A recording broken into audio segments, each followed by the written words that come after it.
"She's nobody," the Duchess sneered. The Duke removed his ring and slid it on her finger. The black crape had barely come down from the windows when they began dismantling Mrs. Hartley's life. Eliza Blackwood stood in the corner of the bedchamber that had been hers for 3 years, folding her spare chemise with the careful precision of someone who had learned to make every possession count. The room was small servants' quarters, really, though Mrs. Hartley had always insisted on calling it the companion suite, as though the addition of a worn armchair and a window overlooking the mews transformed 4 walls and a narrow bed into something grand. She would miss that window. She would miss the way morning light fell across the floorboards in slanted gold, the distant sounds of the city waking, the small rituals of tea and toast, and Mrs. Hartley's gentle confusion about which day of the week it was. She would not miss the way Lady Ashton looked at her, as though Eliza were something unpleasant discovered on the bottom of a shoe. "You're still here, then?" "Speak of the devil." Eliza did not turn around. She recognized that particular tone of aristocratic disdain, cultured vowels sharpened to a point. "Lady Ashton." Eliza tucked the chemise into her battered travelling case. "I will be gone within the hour, as we discussed." "See that you are.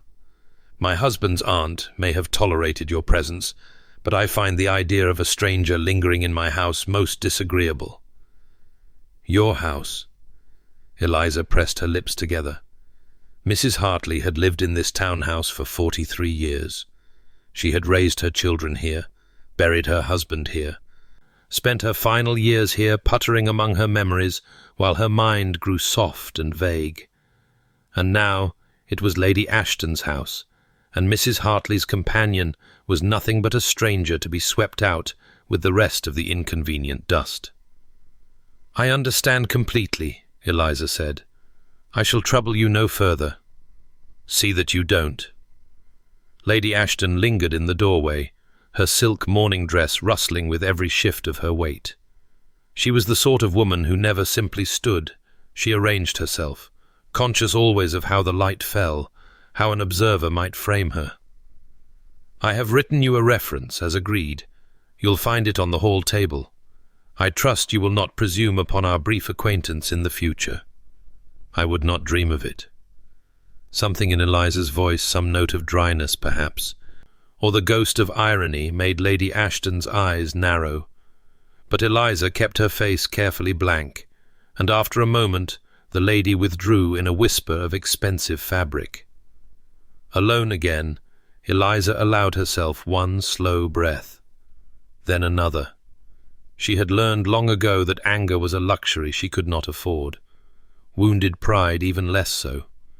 A woman in her position survived by becoming water flowing around obstacles, filling whatever container was offered, leaving no mark upon the stone. She finished packing.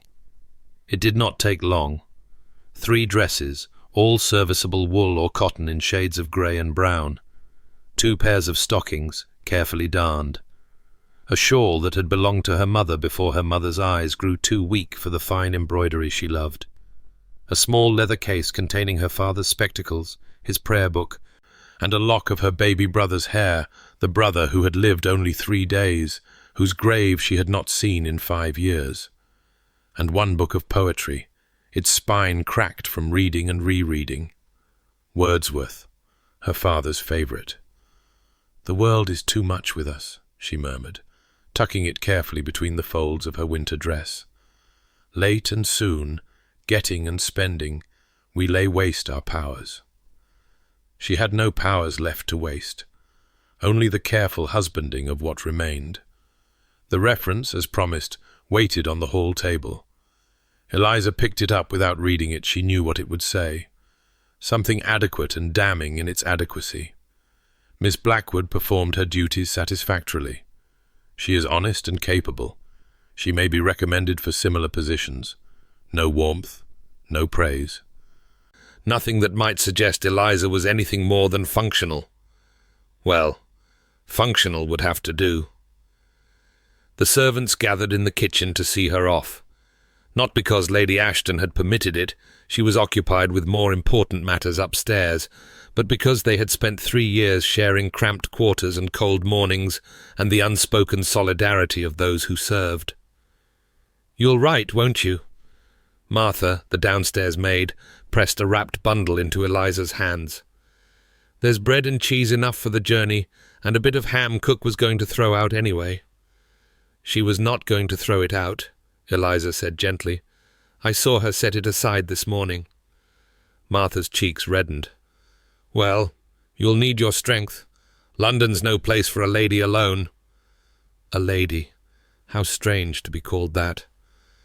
Eliza was the daughter of a vicar, educated enough to serve as companion to the gently born, poor enough to be dismissed as a servant. She occupied the in-between spaces too refined for the servants' hall, too humble for the drawing room. Not quite anything. Not quite anywhere. "Thank you, Martha. Thank all of you." Eliza looked around the kitchen, at the faces that had become familiar without ever becoming family. "I shall miss this house." She did not say, "I shall miss being seen. I shall miss the small kindnesses that made invisibility bearable. I shall miss the illusion that I belonged somewhere, even if only in the margins." She picked up her travelling case and walked out the kitchen door into the grey London morning. The lodging house where Eliza's mother lived was not precisely disreputable, but neither was it the sort of place a lady would choose if choice were an option. Mrs. Blackwood had a room on the second floor, small but clean, with a window that faced a courtyard where a persistent weed had forced its way through the cobblestones and put forth tiny white flowers every spring. "Eliza, my darling." Her mother's voice was thin now, reedy with age and illness, but her smile remained unchanged, the same warm curve that had greeted Eliza every morning of her childhood. Come in. You look tired. Have you eaten?" Martha sent provisions." Eliza set down her case and crossed to kiss her mother's papery cheek. "How are you feeling today?" "Oh, well enough. Mrs. Blackwood waved a dismissive hand, though her colour was poor and her breath caught with every other word. "The important question is how you are feeling. I know you were fond of Mrs. Hartley. She was kind to me. She was lucky to have you." Her mother reached up to touch Eliza's face, the gesture so familiar it made Eliza's throat ache. "My beautiful girl, you deserve so much more than this." Eliza took her mother's hand and held it. The bones felt fragile beneath the skin, like a bird's wing. "I have everything I need, Mamma." It was a lie, and they both knew it. But it was a comfortable lie, worn smooth by years of repetition, and neither of them had the energy to examine it too closely. They ate Martha's bread and cheese together, while Eliza described her plans such as they were. She would seek a new position. Lady Ashton's reference would open some doors, if not the best ones. There were always elderly ladies who needed companions, invalids who needed nursing, children who needed governessing. She was educated, experienced, and patient. Something would come. "You should marry," her mother said, as she always did. "A husband would provide security." "What husband would have me?" Eliza kept her voice light. "I've no dowry, no connections, and my best dress has been mended so many times it's more thread than fabric. I'm afraid I missed my chance at a brilliant match." "You are worth any 10 society misses with their silks and their fortunes." "That may be so, but the men who make matches do not count worth in kindness." Eliza squeezed her mother's hand. "Don't fret, Mamma. We've managed this long, haven't we? We'll manage a while longer." After her mother fell asleep, Eliza sat by the window and watched the courtyard darken. The little white flowers were barely visible now, pale ghosts against the grey stones. This was her life, she thought. This small room, this careful economy, This endless series of positions that were not quite servitude and not quite anything else. She would grow older in rooms like this, tending to ladies like Mrs. Hartley, watching the world from its edges. It should not have felt like grief. She had never expected anything different. But somewhere beneath her resignation, so deep she barely acknowledged its existence, something small and stubborn refused to stop wanting. 3 weeks later, a letter arrived that changed everything. "Lady Ashton requires my presence," Eliza told her mother, frowning at the perfumed paper. "She says she has need of me for an afternoon engagement and wishes me to call at the townhouse at 11 o'clock. "Need of you?" Mrs. Blackwood looked skeptical. "That woman who couldn't wait to be rid of you." "Apparently so." Eliza turned the letter over, as though its back might reveal hidden meanings. "She says she will compensate me for my time." "And you're going to go?" "I'm going to go." Eliza refolded the letter with a sigh. "We need the money, Mamma. And perhaps she means to recommend me for a position. Stranger things have happened." Stranger things had happened, but not, as it turned out, stranger than what Lady Ashton actually intended. "You want me to do what?" Eliza stood in Lady Ashton's dressing room, surrounded by an explosion of silks and satins, half-dressed maids darting to and fro, and the overpowering scent of rosewater. Lady Ashton sat at her vanity, having her hair pinned into an elaborate construction of curls and feathers. "I need someone to manage my accessories," Lady Ashton said, not bothering to look at Eliza's reflection. "My fan, my reticule, my vinaigrette if the afternoon grows tedious, and I need someone to remember the names of the lesser guests so that I might pretend to recognize them." "I am not a servant, Lady Ashton." "No? How interesting. I was given to understand you were precisely that." Lady Ashton's smile was thin. "The Dowager Duchess of Hartington is hosting a garden party this afternoon. It is the invitation of the season, and I intend to be remarked upon. For that, I require assistance. You are available and in need of funds." "I fail to see the difficulty." Eliza bit down on the inside of her cheek. The difficulty was dignity. The difficulty was pride. The difficulty was spending an afternoon being treated as furniture, while society ladies whispered behind their fans. But the difficulty was also rent, and medicine for her mother's cough, and the growing certainty that Lady Ashton's reference was not opening doors so much as closing them. "How much?" Eliza asked. Lady Ashton named a sum. It was not generous, but it would cover a month's lodging. "Very well," Eliza said, "but I will need appropriate attire. I cannot attend a duchess's garden party in this." She gestured to her grey wool dress, clean and pressed, but unmistakably shabby. "I had anticipated that." Lady Ashton waved a languid hand toward a corner of the room, where a gown lay draped over a chair. "You may borrow this. It is several seasons old and no longer suits me. You will return it afterward, of course." "Of course." Eliza crossed to examine the gown. It was grey silk, still grey, she noted with resignation, the colour of servants and half mourning, but finer than anything she had worn in years. The cut was simple, almost severe, designed to fade into the background. Designed, in other words, to make its wearer invisible. Eliza lifted the gown and held it against herself. In the mirror, she watched her reflection disappear into its colourless folds. Well, she had been invisible before. She would be invisible again. At least this time she would be paid for it. The Dowager Duchess of Hartington's garden party was, by any measure, a magnificent affair. Hartington Hall stood on the outskirts of London, close enough for convenience but distant enough for sweeping lawns and elaborate gardens that would have been impossible in the crowded city. Carriages lined the long drive, disgorging passengers in every shade of silk and muslin. Parasols bloomed like flowers against the afternoon sun. Laughter and conversation drifted across the manicured grounds. Eliza followed 3 steps behind Lady Ashton, carrying her fan and reticule, and trying to memorize the names of every guest they passed. Lady Jersey, Mrs. Drummond Burrell, the Countess of Sefton. Names from a world Eliza had only read about, attached to faces that looked through her as though she were made of glass. "Smile less," Lady Ashton hissed without turning around. "You look like you're enjoying yourself." Eliza arranged her features into careful blankness. She was not enjoying herself.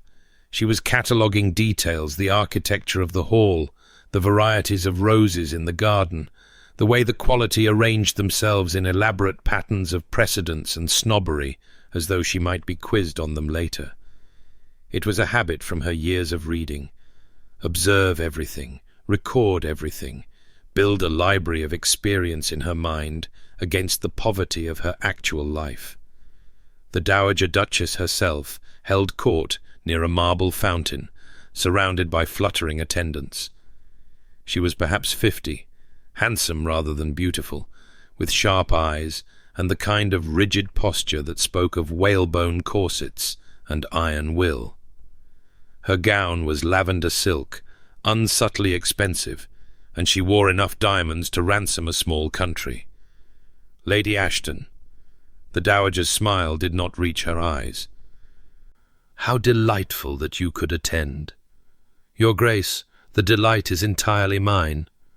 Lady Ashton dipped into a curtsy so deep it was almost satirical. "What a magnificent gathering! I was just saying to my husband that your parties are always the most elegant of the season." "Were you indeed?"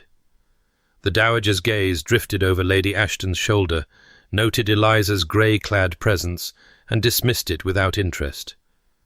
"Do enjoy the refreshments. The lemonade is particularly fine." They were dismissed. Lady Ashton's smile tightened, but she curtsied again and retreated with what grace she could muster. "Insufferable woman," she muttered as soon as they were out of earshot. "She looked at me as though I were trade." Eliza said nothing. She had observed in her years of service that people who complained about being looked down upon were often the first to look down on others. Lady Ashton was no exception. "I need my fan. No, not that one, the ivory one. And find me a glass of champagne lemonade, indeed, as though I were a schoolgirl." Lady Ashton fluttered impatiently. "And then make yourself scarce until I require you. I cannot have you hovering about while I'm trying to make connections." "Of course, Lady Ashton." Eliza retrieved the correct fan, located a servant bearing champagne, and delivered both to her temporary mistress. Then she did as instructed, and made herself scarce, which meant finding a quiet corner of the garden where she could stand without being noticed, observe without being seen. It was a skill she had perfected over years, the art of invisibility. The rose garden proved ideal.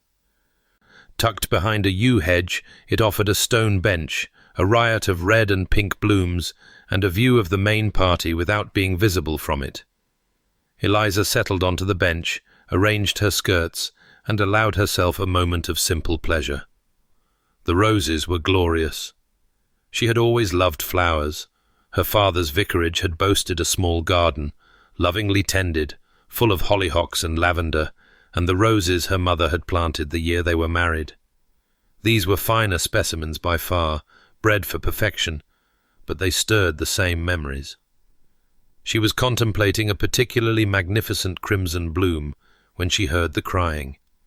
It was a soft sound, muffled, as though someone were trying very hard not to be heard. Eliza rose from her bench and followed the sound around a corner of the hedge. A girl sat in the grass, knees drawn up, face buried in her arms. She was perhaps 12, all awkward angles and 2 sharp elbows, her pale hair coming loose from its pins. Her dress was white muslin, trimmed with pink ribbons, clearly expensive, but she wore it without grace, like a child playing dress-up in her mother's clothes. "Hello," Eliza said gently. The girl's head jerked up. Her face was blotched with tears, her pale eyes red-rimmed. "Go away." "I could do that." Eliza remained where she was. "Or I could sit here and enjoy the roses while you compose yourself. I promise not to intrude upon your distress. I merely find this corner of the garden rather peaceful." The girl stared at her with suspicion. "You're not going to ask me what's wrong? Would you like me to?" "No." "Then I won't." Eliza settled back onto the bench, turning her attention to the roses as though the crying girl did not exist. After a moment, she heard the rustle of fabric as the girl shifted position. Then, grudgingly, "Why aren't you at the party with everyone else?" "I was instructed to make myself scarce." Eliza smiled faintly. "It seems we are both seeking refuge." Another silence. The girl sniffled. "My mother says I'm a disgrace." "Ah." Eliza still did not look at her. "And are you?" "I spilled lemonade on Lady Jersey's dress. It was an accident, but Mamma said—" The girl's voice broke. "She said I embarrass her. She said I'm plain and clumsy and no one will ever want to marry me." Eliza did turn then. The girl's face was a map of misery, the kind of bone-deep shame that came from believing oneself fundamentally flawed. "May I sit beside you?" Eliza asked. The girl hesitated, then nodded. Eliza lowered herself to the grass, heedless of the borrowed silk. Up close, she could see that the girl's plainness was largely a matter of presentation: hair too severe, dress too fussy, posture crumpled with self-consciousness. Her features were regular, her eyes an unusual shade of grey, her chin determined beneath its wobble. "I am going to tell you something," Eliza said, "and I would like you to listen very carefully. Will you do that?" The girl nodded again. "There are worse things than being considered plain." Eliza spoke quietly, as though sharing a secret. "There are worse things than spilling lemonade on a lady's dress, or being clumsy at a garden party, or failing to meet your mother's expectations. Do you know what they are?" "No." "Living your whole life afraid." Eliza let the words settle. "Becoming so terrified of judgment that you never speak your mind, never pursue your passions, never allow yourself to be seen. That is worse than any amount of clumsiness. That is worse than any amount of plainness." The girl's brow furrowed. "But Mamma says—" "Your mother is afraid too." Eliza softened her voice. "She is afraid for you, which comes out as frustration. She is afraid of what society will think, which comes out as criticism. It does not excuse her cruelty, but it may help you understand it. You talk very strangely." The girl wiped her nose on her sleeve, a gesture that would certainly horrify her mother. "Most people just tell me to try harder. Most people are afraid to tell the truth." Eliza smiled. "I have found that there are advantages to being nobody. I can say what I think without consequence, because no one is listening anyway. You're not nobody." "Am I not?" Eliza gestured at her grey dress, her borrowed finery. "I am a companion, or I was, until recently. I am the daughter of a country vicar. I have no fortune, no connections, no prospects. By society's measure, I am nobody at all." The girl studied her with new interest. "But you're not nothing. You're here, aren't you? You're talking to me. And you are the only person at this party who has truly seen me." Eliza reached out, very gently, and touched the girl's hand. "That is the secret, you know. The opinions of shallow people, the Lady Jerseys, and the gossips and the critics, they matter so much less than they seem. What matters is finding people who see you truly, who love you exactly as you are. What if there aren't any? There are always some. You simply haven't found them yet." The girl was quiet for a long moment. Then, very softly, "I'm Honoria, Lady Honoria Ashworth. Eliza Blackwood." Eliza squeezed her hand. "I am pleased to make your acquaintance, Lady Honoria." "Just Honoria." The girl managed a watery smile. "Since we're friends now." Are we? You're the first person who's ever told me it's all right to be me. Honoria's chin lifted, a flash of the determination Eliza had sensed beneath the misery. That makes you my friend. Eliza felt something warm unfurl in her chest, something dangerously close to hope. Then friends we are. Honoria! The voice cracked across the rose garden like a whip. Eliza and Honoria both jumped, turning to find a tall figure striding toward them through the hedge. He was not what Eliza expected. The man and he was very much a man, not a servant come to fetch. The wayward child moved with the kind of authority that came from never being questioned. He was tall, broad-shouldered, dressed in impeccable dark coat and cream breeches. His hair was dark, touched with silver at the temples despite his apparent youth. His face was angular, almost harsh, a strong jaw, sharp cheekbones, a mouth that looked as though it had forgotten how to smile. But his eyes grey, the same unusual shade as Honoria's, were alive with worry. Honoria, thank God. He reached them and stopped, scanning the girl for injury or distress. I've been searching for you everywhere. Are you hurt? What happened? I'm fine, Sebastian. Honoria scrambled to her feet, swiping at her tear-stained cheeks. I just needed to get away for a moment. The man Sebastian finally noticed Eliza. His gaze swept over her, quick and assessing, noting her grey dress, her modest posture, her position on the grass beside his. Sister? They had the same eyes. And you are?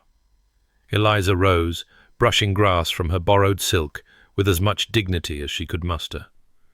Miss Blackwood, Your Grace. She knew who he was now. The grey eyes, the proprietary way he spoke to Honoria, the sheer force of his presence. This was Sebastian Ashworth, Duke of Hartington, the Dowager Duchess's stepson, the most eligible and most unapproachable bachelor in England, and she had just been sitting on the ground beside his sister, talking about the irrelevance of society's opinions. Miss Blackwood. His voice was cool, neither friendly nor hostile. You know my sister? We only just met. Eliza folded her hands, the picture of humble deference. Lady Honoria seemed distressed. I merely offered her company until she felt better. I apologize if I overstepped. She didn't overstep. Honoria moved to stand beside Eliza, a small gesture of alliance. She was kind to me. She told me the truth. The truth? The Duke's eyebrows rose. She said the opinions of shallow people don't matter as much as they seem. Honoria lifted her chin. She said what matters is finding people who see me truly. Something flickered in the Duke's grey eyes. Surprise, perhaps, or something deeper. He looked at Eliza with new attention, really looked, and she felt the weight of his regard like a physical touch. That is unusually sage advice, he said slowly, for a garden party. I am an unusual sort of person, Your Grace. The words slipped out before Eliza could stop them. She felt heat rise in her cheeks. I apologize. I should not have... No. He raised a hand, silencing her. Do not apologize. My sister has been surrounded by flatterers and critics her whole life. It appears she finally found someone willing to tell her the truth. Anyone would have done the same, Your Grace. Would they? His gaze held hers, and Eliza found she could not look away. There was something searching in his expression, something almost hungry. I find that anyone rarely does. People tell my sister she is awkward because they wish to ingratiate themselves with her mother. They tell her she is charming because they wish to ingratiate themselves with me. Truth is a rare commodity in my experience, Miss Blackwood. Eliza did not know how to respond to that. She was acutely aware of the borrowed dress, the grass stains on her hem, the fact that she was nobody standing before a duke and being seen, truly seen for the first time in longer than she could remember. I should return to Lady Ashton, she said finally. She will be wondering where I am. Lady Ashton? A slight frown. George Ashton's wife? I was companion to Mr. Ashton's aunt, Mrs. Hartley. Lady Ashton was kind enough to bring me today. The lie was bitter on her tongue. I should not keep her waiting. She curtsied, the formal gesture feeling strange after the intimacy of their conversation. When she rose, the Duke was still watching her. "Thank you, Miss Blackwood," he said, "for my sister." "It was my pleasure, Your Grace." She turned and walked away, feeling his eyes on her back, feeling Honoria's small wave of farewell, feeling strangely as though she were leaving something important behind. The rest of the garden party passed in a blur. Eliza retrieved Lady Ashton's fan, fetched fresh champagne, recorded names and faces and scraps of gossip. She was invisible again, a grey ghost moving through the edges of the glittering crowd, and she told herself that was where she belonged. But she could not quite forget the way the Duke had looked at her, the weight of his attention, the flicker of something in his grey eyes. "Anyone rarely does," he had said, as though her simple kindness to his sister had been something remarkable, as though truth were a gift he seldom received. What must it be like, she wondered, to be so surrounded by flattery and deception that honesty became precious? To be so elevated that no one dared speak plainly? It must be lonely, she thought, terribly lonely. And then she caught herself feeling sorry for a duke, a man with wealth and power and every advantage the world could offer, and she almost laughed at her own absurdity. What did a duke need with her sympathy? He had everything. She had nothing. Their paths had crossed for a moment, a brief intersection of vastly different worlds, and now they would diverge forever. Except, "There she is!" The Dowager Duchess's voice cut through the chatter, sharp with displeasure. "That woman in grey, the one lurking by the refreshment table." Eliza froze. The crowd parted like the Red Sea, revealing a tableau that made her stomach drop. The Dowager Duchess stood near the fountain, flanked by Lady Jersey and Mrs. Drummond Burrell, her diamonds flashing in the afternoon sun. Beside her stood Honoria, pale and frightened, clearly dragged from wherever she had been hiding. And striding toward them all, his face thunderous, came the Duke. "Your Grace," the Dowager Duchess called to her stepson, "I have just discovered that your sister was found in a most compromising situation, consorting with some servant in the rose garden, crying like a common housemaid. It is exactly the sort of behavior I have warned you about." She was not consorting. The Duke's voice was ice. She was being comforted. By a stranger? By a nobody? The Dowager turned her sharp gaze on Eliza. "You there! Who are you? Who gave you permission to approach my daughter?" Eliza's heart pounded. Around her, the cream of London society watched with avid interest, scenting blood. Lady Ashton, she noted distantly, had gone pale and was edging away as though to distance herself from the coming disaster. "I asked who you are." The Dowager advanced, her silk skirts swishing. "Answer me, girl." "Her name is Miss Blackwood." The Duke stepped between them, his broad shoulders blocking Eliza from the Dowager's view. "And she owes you no explanation." "She owes me whatever I demand. This is my garden party, my home." "This is my home." The Duke's voice dropped, soft and deadly. "Never forget that, madam." The Dowager's face flushed with fury. "You dare speak to me so? After everything I have endured?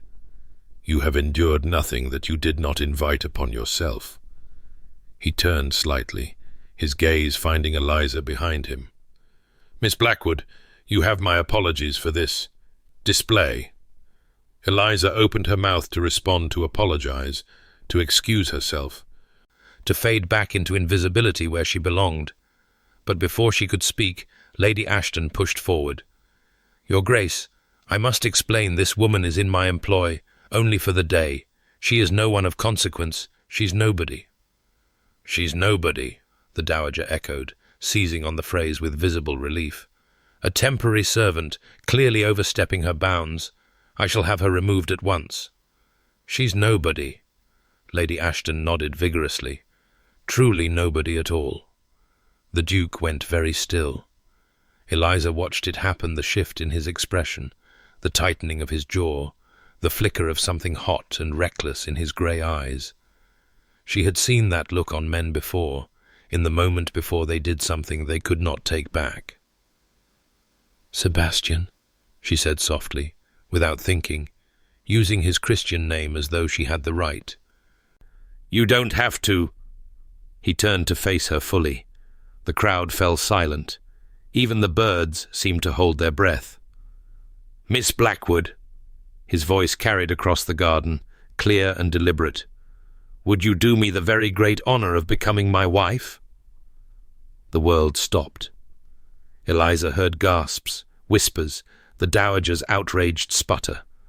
She saw Lady Ashton's jaw drop, saw Honoria's eyes go wide, saw the avid faces of society's most powerful women drinking in every detail for later dissection.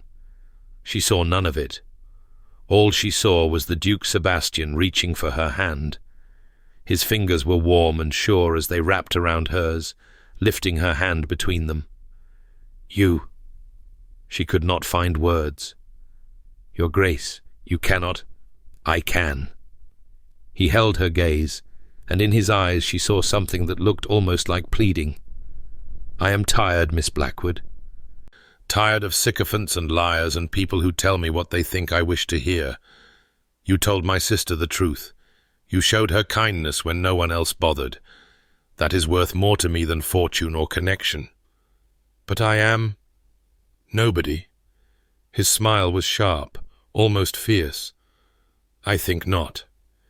He released her hand, but only for a moment.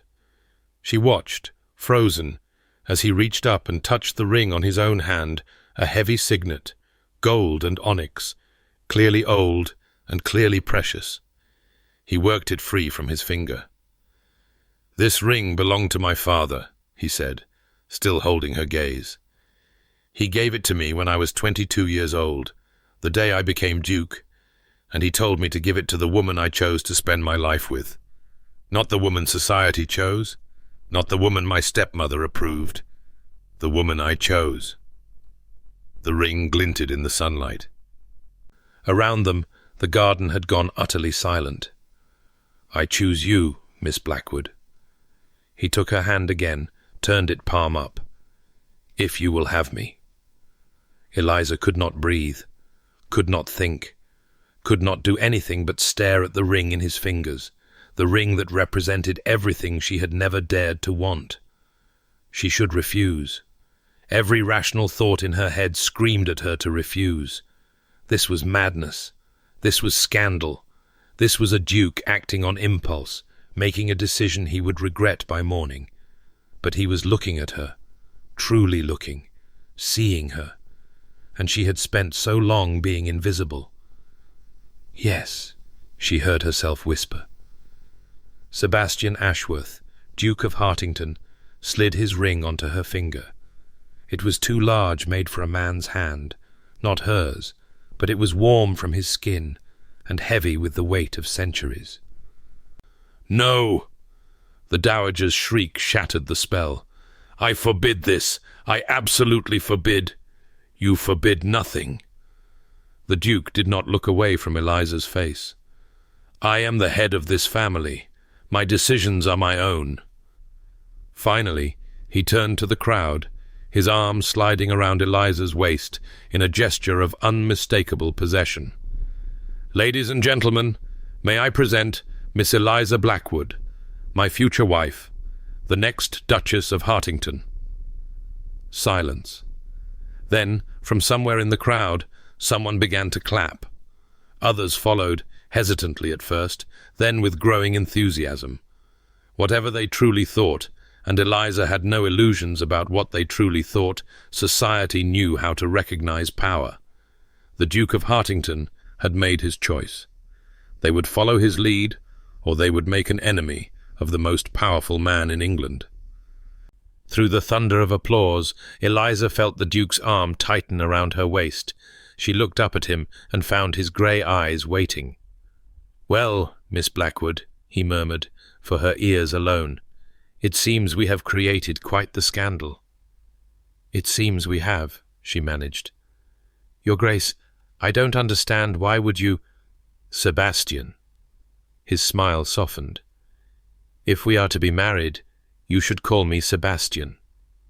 Sebastian. The name felt strange on her tongue. "Why?" He was silent for a long moment. When he spoke, his voice was low, rough with something that sounded almost like honesty. "Because you were kind to my sister.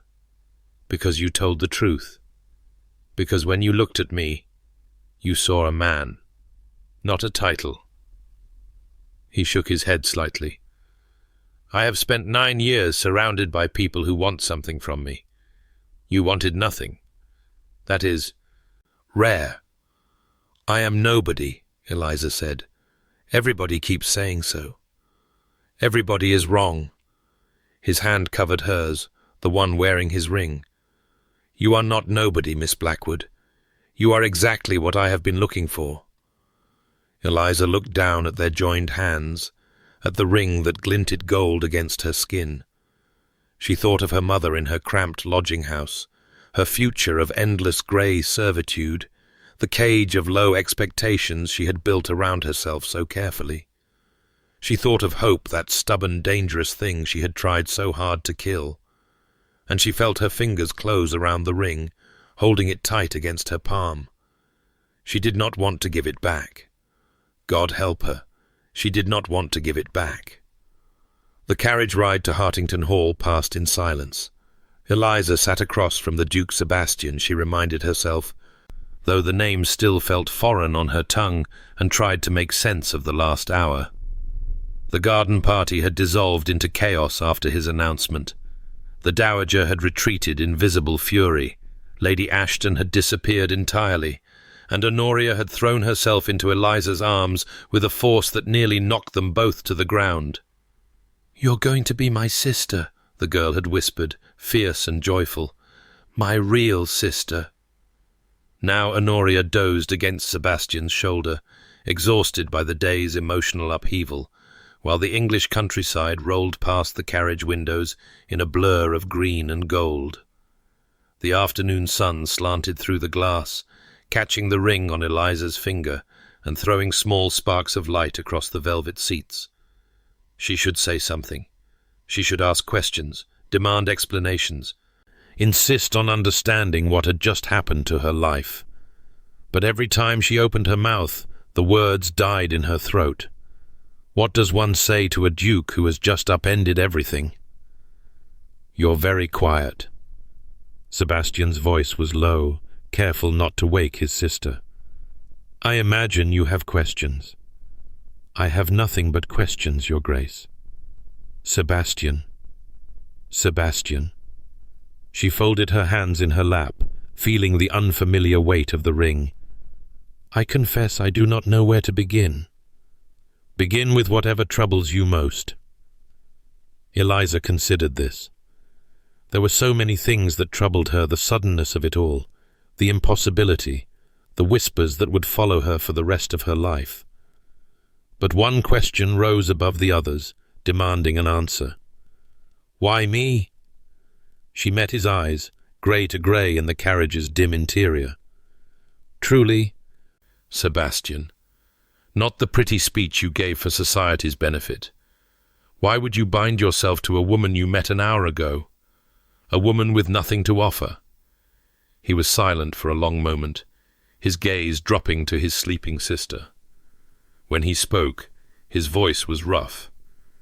"Do you know how Honoria spends most of her days?" "I do not." "Alone." The word fell like a stone. "My stepmother, the Dowager, considers her a disappointment. She wanted a beautiful daughter, a diamond who would make a brilliant match and reflect glory upon her mother. Instead, she got Honoria. Plain, bookish, awkward Honoria, who would rather read than dance, and who trips over her own feet at parties. She is 12, Eliza said softly.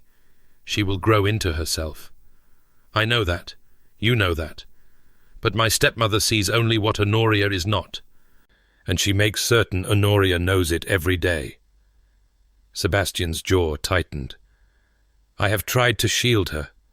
I have hired governesses and companions, thinking they might provide the warmth her mother withholds. But they all leave. They cannot tolerate the dowager's interference, or they take her side to curry favor, or they simply do not care enough to fight for a lonely child. And you think I would be different? I know you would be different. He leaned forward, intensity burning in his eyes. I watched you, Miss Blackwood. In that garden, with Honoria crying in the grass, you did something no one else has ever done. You told her the truth. You told her she was worthy of love exactly as she is. Do you have any idea how long she has waited to hear those words? Eliza thought of her own childhood, her father's gentle encouragement, her mother's endless affection, the security of knowing she was loved even when money was scarce and the future uncertain. She had taken it for granted, she realized. She had not understood how rare such gifts were. I spoke from experience, she said quietly. My father taught me that worth has nothing to do with fortune or beauty. He was a country vicar with a patched coat and a leaking roof, and he was the finest man I have ever known. Then he taught you well. Sebastian sat back, his expression softening. I am not a romantic man, Miss Blackwood. I do not believe in love at first sight or destiny or any of the nonsense society ladies read in their novels. But I believe in recognizing value when I see it. And when I saw you with my sister, when I heard you speak to her with such kindness, I recognized something I have been searching for without knowing it. What? Someone who sees people, not titles, not fortunes, not advantages to be gained. People. He smiled, a faint curve of his lips that transformed his harsh features. My stepmother called you nobody, but I think you may be the first somebody I have met in a very long time. Eliza did not know how to respond.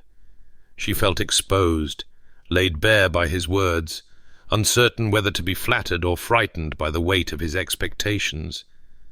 You barely know me, she said finally. I could be anyone. I could be a fortune hunter, a fraud. Could you? His eyebrow arched. A fortune hunter who sits in the grass in a borrowed dress, telling a crying child that she is loved? A fraud who speaks of her father's patched coat with such obvious affection? He shook his head. You are not skilled enough at deception, Miss Blackwood. Your face gives you away. I have been told I am too plain to be interesting. Whoever told you that was a fool. His voice was matter-of-fact, without flattery. You are not fashionable, I grant you. You do not have the polish of a society beauty, but there is something in your face, a warmth, an honesty that is far more compelling than mere prettiness. Eliza felt heat rise in her cheeks. She was not accustomed to compliments, and she did not quite trust them. You are very kind, Your Grace. Sebastian, and I am not kind. He smiled again, that unexpected softening. I am practical. I have been avoiding marriage for 9 years because every woman presented to me seemed designed in a factory, beautiful, accomplished, empty. They wanted my title, my fortune, my consequence. None of them wanted me. And you believe I do? I believe you do not want anything from me. That is far more intriguing. The carriage hit a rut in the road, jostling them all. Honoria stirred against Sebastian's shoulder, murmured something unintelligible, and settled back into sleep. We will arrive at Hartington Hall within the hour, Sebastian said quietly. I should warn you it will not be comfortable. My stepmother will make your life as difficult as possible. The servants will take their cues from her until they learn otherwise. You will be entering hostile territory, Miss Blackwood. Eliza. She surprised herself with the correction. If we are to be married, you should call me Eliza." Something flickered in his eyes. Surprise, perhaps, or pleasure. Eliza. A lovely name. It was my grandmother's. Then I shall endeavour to be worthy of it. He held her gaze. This will not be easy. I want you to understand that. I am offering you security, position, protection, but I am also offering you a battle. The Dowager will not accept you. Society will whisper behind your back. There will be days when you wonder why you ever agreed to this madness. And on those days, you will remember Honoria. He glanced down at his sleeping sister, and his expression softened with unmistakable love. You will remember that you are the first person to make her believe she is worthy of love. And perhaps that will be enough. Eliza looked at the girl's face, peaceful now in sleep, and felt something shift in her chest. She had spent years protecting herself from wanting things she could not have. She had built walls of low expectation, told herself that contentment was enough, learned to want nothing that might be denied. But here was a child who needed her. Here was a man who saw her. Here was a life that terrified her precisely because it offered so much more than she had ever dared to dream. "It will be enough," she said softly. "It will have to be." Hartington Hall rose from the landscape like a promise and a threat. Eliza had seen grand houses before from a distance, through carriage windows, in the pages of illustrated books. But nothing had prepared her for the reality of approaching one as its future mistress. The hall was enormous, a sprawling edifice of golden stone and countless windows, surrounded by gardens that seemed to stretch to the horizon. The drive alone took 10 minutes to traverse, lined with ancient oaks that formed a cathedral of green overhead. "It's beautiful," she breathed, before she could stop herself. "It is home." Sebastian's voice was neutral, but she caught something beneath the words, pride, perhaps, or the weight of responsibility. "My family has lived here for 300 years. I was born in the East Wing, in the same room where my father was born, and his father before him." "And Honoria?" "Honoria was born in London. My stepmother preferred the city." He did not elaborate, but his tone said everything. The carriage pulled to a stop before the main entrance, and Eliza felt her stomach tighten with nerves. Footmen in livery descended the steps to open the doors, their faces carefully blank. She caught the flicker of curiosity in their eyes. Word travelled fast in great houses, and surely they already knew what had happened at the garden party. Sebastian stepped down first, then turned to help Honoria, who had woken during the final approach and now clung to his hand with obvious anxiety. "It will be all right," he murmured to his sister. "I promise." Then he turned to Eliza and extended his hand. She took it. His fingers closed around hers, warm and steady, and for a moment she felt anchored, as though his touch could protect her from whatever lay ahead. "Welcome to Hartington Hall," he said, and his eyes held hers with an intensity that made her pulse quicken. "Welcome home." The Dowager Duchess was waiting in the great hall. She stood before the massive fireplace like a general before battle, her spine rigid, her face carved from marble. 2 footmen flanked her, along with a severe woman in black, whom Eliza took to be the housekeeper. The atmosphere was glacial. "Sebastian," the Dowager's voice could have frozen wine, "I see you have brought your acquisition." "Eliza." Sebastian's hand tightened on hers. "Her name is Miss Blackwood, and she is my betrothed. You will address her with the respect her position demands." "Her position?" The Dowager's laugh was brittle. "What position is that precisely? She has no family, no fortune, no connections. She is a servant. She is the woman I have chosen to marry." Sebastian stepped forward, placing himself between Eliza and his stepmother. "I will not discuss this with you again. The announcement has been made. The wedding will take place within the month. You may accept this gracefully, or you may make yourself disagreeable. The outcome will be the same either way." The dowager's eyes blazed. "You shame your father's memory." "Do not speak to me of my father." Sebastian's voice dropped, soft and deadly. "You did not know him as I did. You were his wife for 7 years, and in all that time, you never understood the first thing about what he valued. I gave him a daughter. You gave him a child you have spent 12 years trying to make into something she is not." Sebastian glanced at Honoria, who stood pale and silent by the stairs. "Honoria is everything my father would have wanted her to be. Kind, intelligent, honest. If you cannot see her worth, that is your failure, not hers." The dowager's face contorted with fury.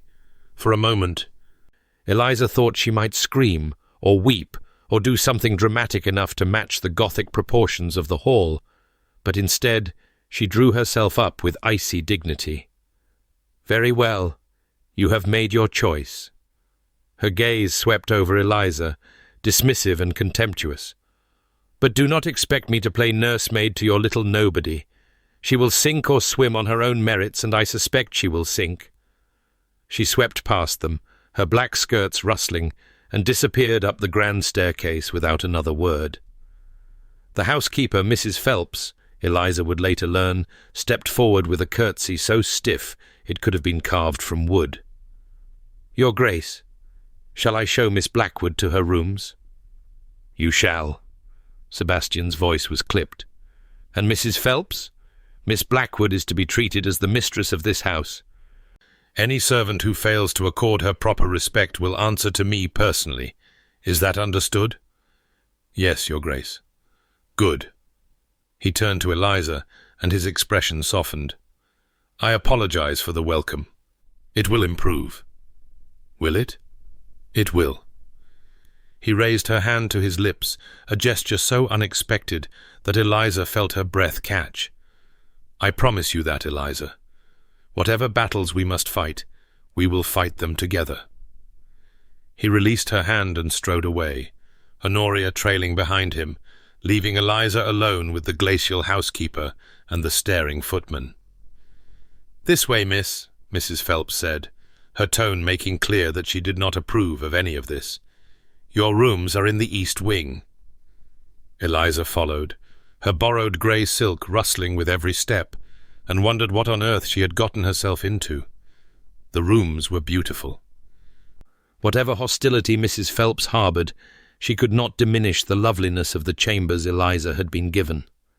A sitting room with tall windows overlooking the garden, a bedroom with a 4-poster bed hung in pale blue silk, a dressing room with more space than Eliza's mother's entire lodging house, and flowers everywhere. Flowers. Roses in crystal vases, their scent filling the air like a blessing. "His Grace ordered them brought up this morning," Mrs. Phelps said, following Eliza's gaze. "Before the garden party. He said he wished the rooms to be welcoming." "Before the garden party?" Eliza frowned. "But he could not have known—" She stopped. Sebastian could not have known he would propose to her. He had not known she existed until he found her in the rose garden with Honoria. "The rooms have been prepared for some time," Mrs. Braden, Phelps said, her expression unreadable. "His Grace has been considering marriage for several months. He wished everything to be in readiness." Eliza looked around the rooms with new eyes. He had prepared this not for her specifically, but for whoever he eventually chose. He had thought about flowers and sunlight and comfort. He had tried to create a welcome even before he knew who would receive it. It was, she realized, rather touching. "Thank you, Mrs. Phelps." She kept her voice steady. "I appreciate your efficiency." "The Duke's orders, miss." But something flickered in the housekeeper's eyes, surprise perhaps at being thanked. "Dinner is at 8. His Grace suggests you rest before then. A maid will come to help you dress." "I do not need—" Eliza began, then stopped. She was to be a duchess. Duchesses did not dress themselves. "Thank you. That would be appreciated." Mrs. Phelps curtsied and withdrew, leaving Eliza alone in her magnificent rooms. She stood very still for a moment, trying to absorb it all. The silk bed hangings, the crystal vases, the view of gardens that stretched farther than she could see. This morning she had been packing her belongings in a servant's room, dreading her uncertain future. Now she stood in chambers fit for royalty, engaged to one of the most powerful men in England. She looked down at the ring on her finger, Sebastian's ring, his father's ring, and felt the weight of everything it represented. Then she walked to the window, pressed her forehead against the cool glass, and allowed herself to cry. The maid who came to help her dress was young, perhaps 16, with freckles and nervous hands. "I'm Annie, miss." She bobbed a curtsy. "Mrs. Phelps sent me." "Hello, Annie." Eliza managed a smile despite her swollen eyes. "I confess I don't have much for you to work with. This dress is borrowed and my own things are—" She trailed off. Her things were still at her mother's lodging house, a lifetime away from this golden palace. "His Grace sent to London, miss." Annie moved to the wardrobe and opened it, revealing rows of dresses in soft colours, rose and cream and pale green. "These arrived this afternoon. He said you were to have whatever you needed." Eliza stared at the dresses. There were dozens of them: morning gowns, afternoon gowns, evening gowns, wraps and spencers and pelisses. More clothes than she had owned in her entire life. "He sent for these this afternoon?" "He has accounts with the best modistes in London, miss. When the Duke of Hartington sends for something, people move quickly." Eliza touched the sleeve of a rose-pink evening gown, feeling the whisper of silk beneath her fingers. She had never worn anything so fine. She had never imagined she ever would. "I don't know what to choose," she admitted. Annie's nervous expression softened into something almost like warmth. "The rose, miss. It suits your colouring. And if I may say, you've nothing to fear. The servants may take their cues from Mrs. Phelps now, but that won't last. We can see when someone's quality, even if they come in through the servants' entrance." "I did not come in through the servants' entrance." "No, miss." Annie smiled. "That's what I mean." Dinner was a peculiar affair. The dining room could have seated 40, but tonight only 4 places were set, Sebastian at the head, the Dowager at the foot, Honoria and Eliza facing each other across an expanse of white linen and silver candlesticks. The Dowager did not acknowledge Eliza's presence. She spoke exclusively to Sebastian, discussing estate matters and social obligations as though their earlier confrontation had never occurred. When she mentioned the garden party, it was only to observe that Lady Jersey had seemed in poor spirits. "Perhaps because someone spilled lemonade on her dress," Sebastian said dryly. The Dowager stiffened, but did not respond. Eliza ate her soup in silence, acutely aware of every mistake she might be making. Was she holding her spoon correctly? Using the right glass? She had been taught proper manners as a vicar's daughter, and her years as a companion had refined them further. But this level of formality was beyond anything she had experienced. "Miss Blackwood," Sebastian's voice cut through her anxiety. "Tell me about your father. You mentioned he was a vicar." Eliza looked up, surprised. The Dowager made a small sound of disgust. "He was." Eliza set down her spoon. "In Hampshire. A small parish, nothing grand, but he loved it. He used to say that a vicar's true work was not in the pulpit, but in the homes of his flock. He knew every family, every joy and sorrow, every new baby and lost grandparent. He sounds like a good man. He was the best man I have ever known." Eliza heard the warmth in her own voice and did not try to suppress it. "He died 3 years ago, a fever that swept through the village. He caught it while visiting the sick and never recovered. I am sorry for your loss." Thank you. She met Sebastian's eyes across the table. He would have found this situation highly amusing, I think. His daughter, engaged to a duke. He always said God had a sense of humor. Sebastian smiled a real smile, not the careful social expression she had seen at the garden party. I would have liked to meet him. He would have interrogated you mercilessly about your intentions and your reading habits. Eliza found herself smiling back. He believed you could tell everything about a man from the books he kept. And what books did he keep? Everything. Poetry, philosophy, natural history, sermons both ancient and modern. Our cottage was more library than home. My mother used to complain that she could not find a clear surface anywhere. Your mother, she is still living. In London. She is not well, but she manages. Eliza hesitated, remembering Sebastian's promise. I should write to her. She will have heard rumors by now, and I would rather she learned the truth from me. Write tonight. I will have it delivered first thing in the morning. Sebastian paused. And Eliza, I meant what I said. Your mother will be cared for, regardless of what happens between us. That is not conditional. The Dowager made another disgusted sound. How touching!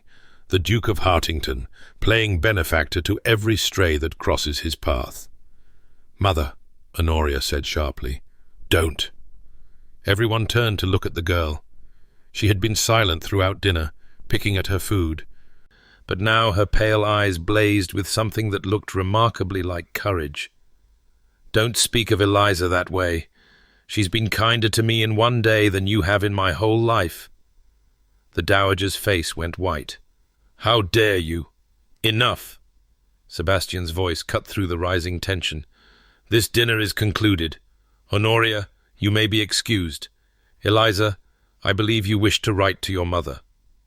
He rose, and the footman stepped forward to pull out chairs. Eliza stood, trembling slightly, aware that something significant had just occurred. Honoria slipped around the table and took Eliza's hand. Come on, she whispered. I'll show you the library.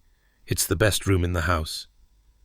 Eliza let herself be led away, feeling the Dowager's furious gaze burning into her back. The library was, as promised, magnificent. 2 stories of books rose around them, accessible by a wrought-iron gallery and a spiralling staircase. Leather chairs clustered near the fireplace, and tall windows let in the last light of the setting sun. Papa loved this room, Honoria said softly.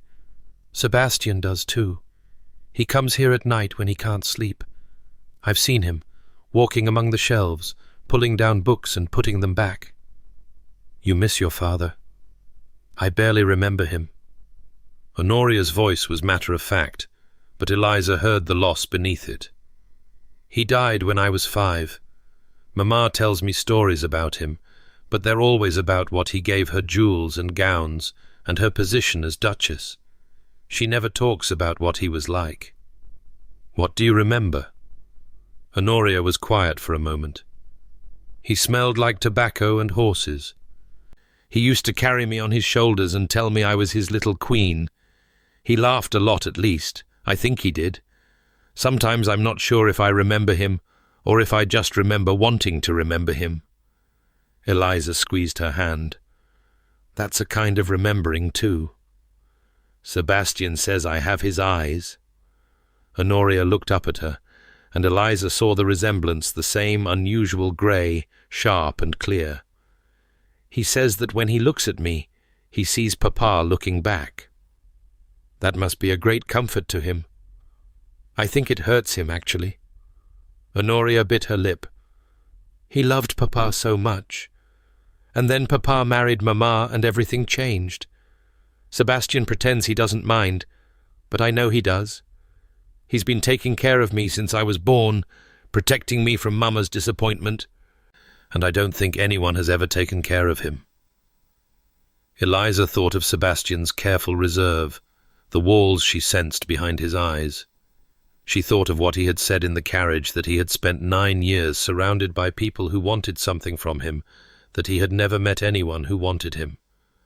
"Perhaps," she said slowly, "that is something we can change." Honoria's face lit up. "Do you mean it? You'll stay? You won't let Mama drive you away?" "I will stay." Eliza heard the conviction in her own voice and wondered when she had made this decision. "Your brother made me a promise. I intend to make one in return." "What promise?" Eliza looked around the beautiful library, at the thousands of books waiting to be read, at the life waiting to be lived. She thought of her grey dresses and her low expectations, the cage she had built around herself to keep from wanting things she could not have. Perhaps it was time to want something. Perhaps it was time to let herself dream.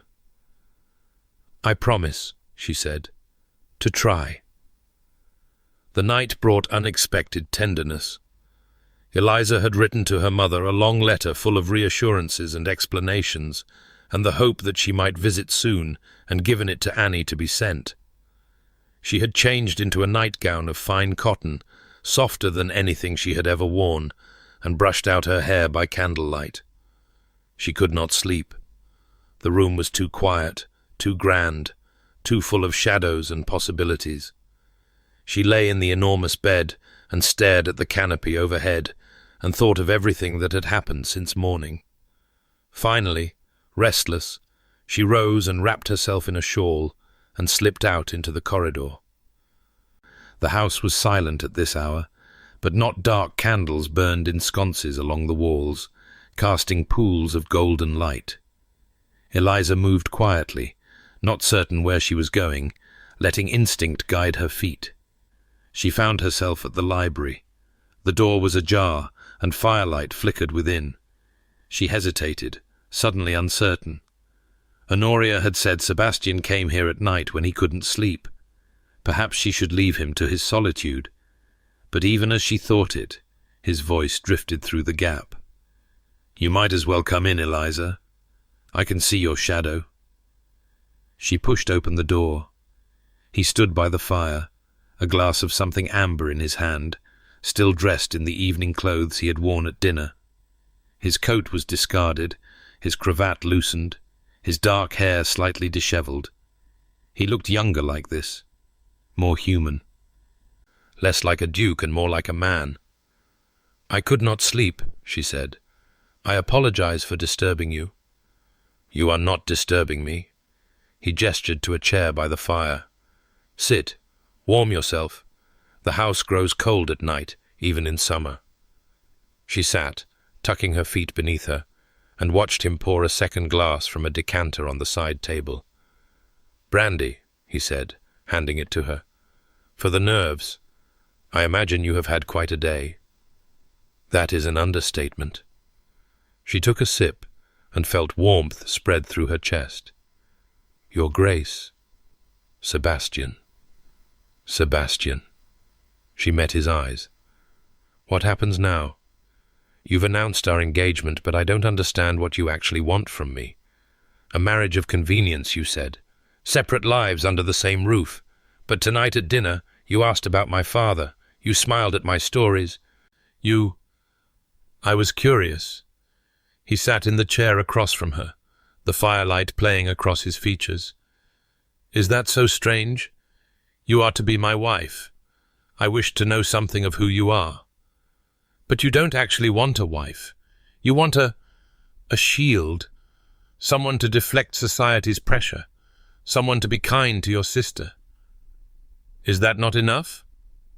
Eliza considered the question. 24 hours ago, it would have been more than enough. Security, position, the chance to help a child who needed her, she had never dared dream of such things. But sitting here in the firelight, watching his grey eyes reflect the flames, she found herself wanting more. "I don't know," she said honestly. "I have spent so long not wanting things, not hoping for things. You asked me today if I would have you, and I said yes without really understanding what that meant. Now I find myself wondering what kind of marriage is this to be? What kind of life?" Sebastian was silent for a long moment. When he spoke, his voice was rough. I do not know how to be a husband, Eliza. I watched my father's first marriage a love match, by all accounts, and it ended with my mother's death when I was 12. I watched his second marriage, and it was something else entirely. Duty, I suppose. Practicality. The dowager brought her own fortune and the promise of an heir.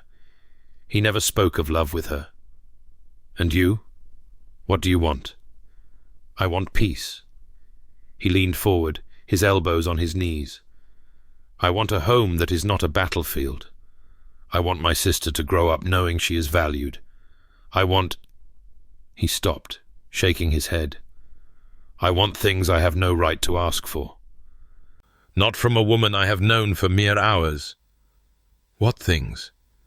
He looked at her, and in his eyes she saw something that made her breath catch, longing, carefully controlled but unmistakable. I want to be known, he said softly. Not the Duke, not the title, not the fortune. Me, Sebastian. The man who sits alone in libraries at night because the silence is easier than the pretense. The man who loves his sister more than he knows how to show. The man who has forgotten how to laugh, how to hope, how to want anything for himself. Eliza felt her heart turn over in her chest. That is not an unreasonable thing to want, she said. Is it not? I have spent 9 years being reasonable. I have done my duty, managed my estates, fulfilled my obligations. I have been everything a duke should be. And I am tired, Eliza. So desperately tired of being admired and never known. Then let me know you. The words hung between them, soft and dangerous. Sebastian's eyes widened slightly. You would do that? Even knowing what you are walking into, the hostility, the whispers, the battle with my stepmother. I told Honoria I would try.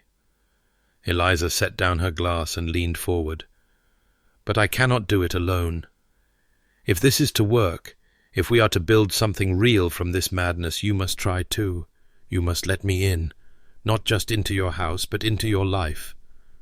And if I cannot, if I have forgotten how, then we will learn together. She held out her hand, the ring glinting on her finger. I am not asking for love, Sebastian. I am not asking for passion or romance or any of the things society ladies dream of. I am asking for honesty. I am asking for partnership. I am asking for the chance to build something true. He looked at her outstretched hand for a long moment. Then, slowly, he reached out and took it. You are remarkable, he said quietly. I hope you know that. I am nobody. Everyone keeps saying so. Then everyone is blind. His thumb brushed across her knuckles, a gentle touch that sent warmth flooding through her. You are exactly what I needed, Eliza Blackwood. I am only beginning to understand how much.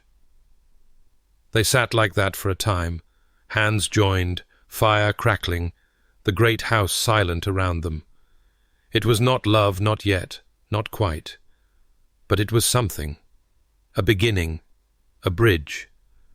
And for the first time in longer than she could remember, Eliza allowed herself to hope. The weeks that followed were a study in contrasts. By day, Eliza navigated the treacherous waters of Hartington Hall. The dowager's hostility showed no signs of diminishing. She criticized everything from Eliza's posture to her accent, found fault with her gowns and her manners and her very existence. The servants remained wary, caught between their mistress's displeasure and the Duke's explicit orders. But slowly, almost imperceptibly, things began to shift. It started with small kindnesses. Eliza learned the names of every servant in the house, something the dowager had never bothered to do, and made a point of thanking them for their work. She visited the kitchens, something duchesses never did, and complimented cook on her pastries. She helped a housemaid carry linens when the girls' arms were full, and she spent an hour with the gardener discussing the proper care of roses. Word spread, as it always does. The lady was kind. The lady remembered names. The lady did not put on airs. Annie, Eliza's maid, became an unlikely ally. She brought gossip from below stairs who was sympathetic, who was not, which footman might be won over with praise for his silver polishing. She also brought reports on the dowager's movements, allowing Eliza to avoid confrontations whenever possible. "She's been writing letters," Annie reported one morning, helping Eliza into a pale green morning gown. "To London, to her friends. I heard Mrs. Phelps talking about it. She's trying to turn society against you before the wedding." "Let her try." Eliza studied her reflection in the mirror. She barely recognized herself. The fine clothes, the carefully styled hair, the subtle flush of health that came from regular meals and adequate sleep. "I cannot stop her from writing letters. I can only give society reason to doubt what she says." "How will you do that?" "By being exactly what she claims I am not." Eliza smiled. Kind, gracious, grateful for the Duke's condescension. "The more she paints me as a grasping fortune hunter, the more my behavior will give the lie to her words." It was a strategy born of necessity, but it was also genuine. Eliza had no taste for social warfare, no skill at manipulation or intrigue. Her only weapons were honesty and kindness, and she wielded them with increasing confidence. Honoria blossomed under her attention. The girl followed Eliza everywhere, peppering her with questions, sharing books and secrets and dreams. They walked in the gardens together, read poetry aloud in the library, practiced dancing in the music room, while Sebastian played the pianoforte with surprising skill. "I did not know you played," Eliza said, breathless from a waltz. "There are many things you do not know about me." But he was smiling as he said it. "My mother taught me. She said music was the language of the soul." "She sounds like a wise woman." She was. His fingers moved over the keys, picking out a melancholy tune. "She died when I was 12. A fever, like your father. One week she was reading to me by the fire, and the next—" He stopped playing. "I do not speak of her often. It is easier not to." Eliza crossed to the pianoforte and stood beside him. "Sometimes easier is not better." "No." He looked up at her, and in his grey eyes she saw the boy he had been lost, grieving, forced to grow up too fast.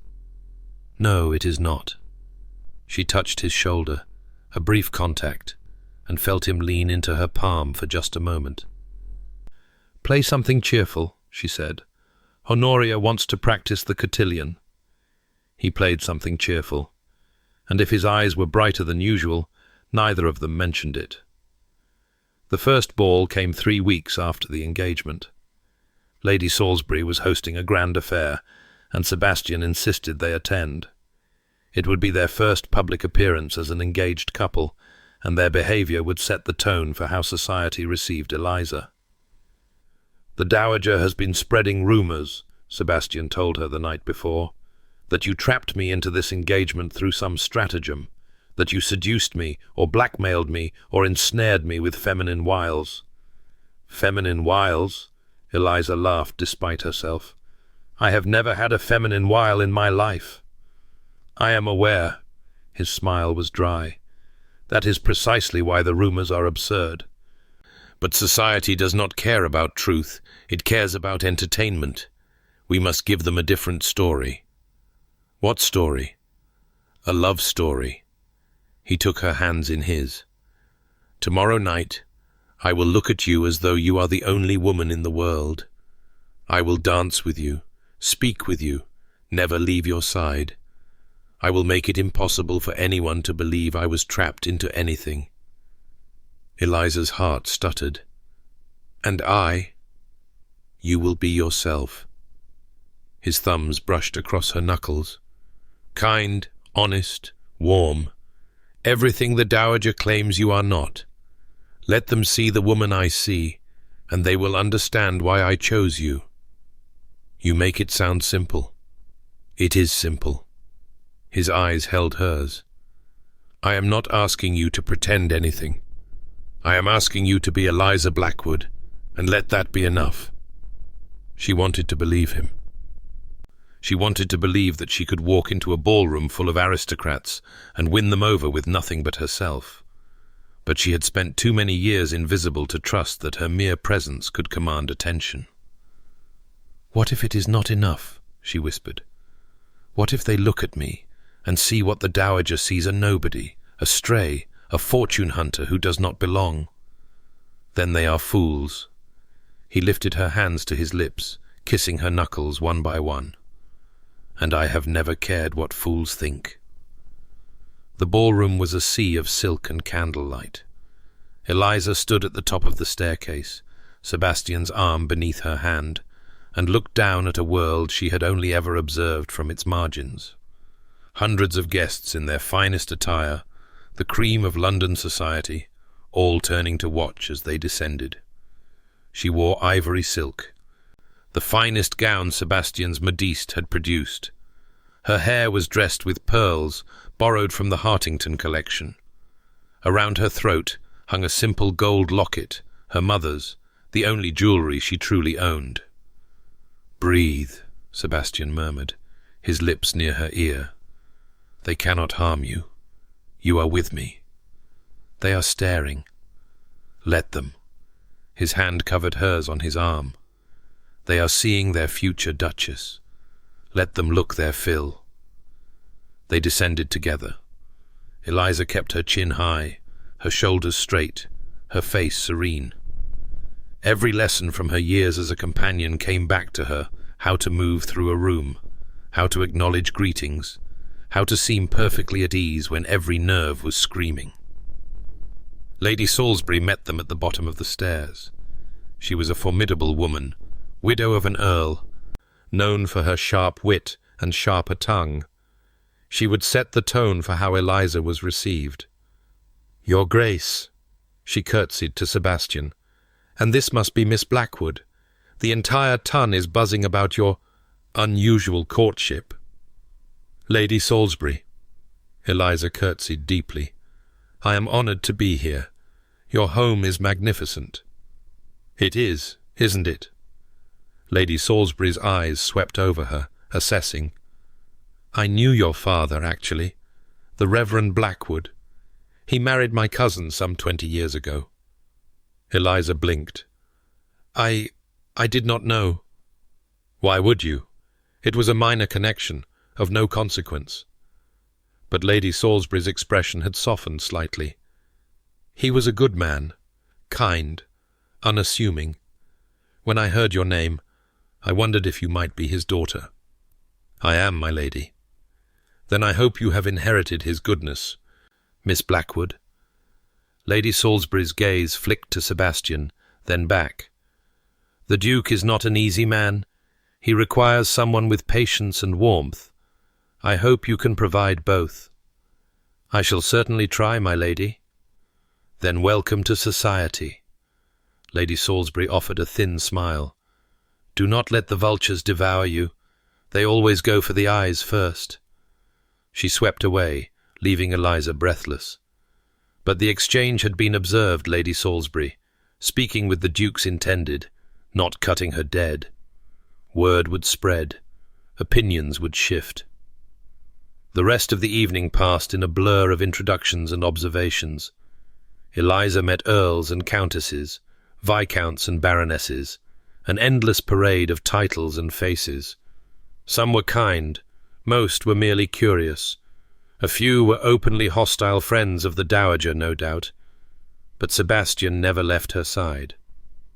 He steered her through conversations with practiced ease, deflecting intrusive questions, redirecting attention when she faltered. He laughed at her jokes, deferred to her opinions, looked at her as though she were precious beyond measure. It was an act. She knew it was an act, the performance he had promised. But it did not feel like an act. It felt like something she might actually be able to believe. They danced the first waltz together.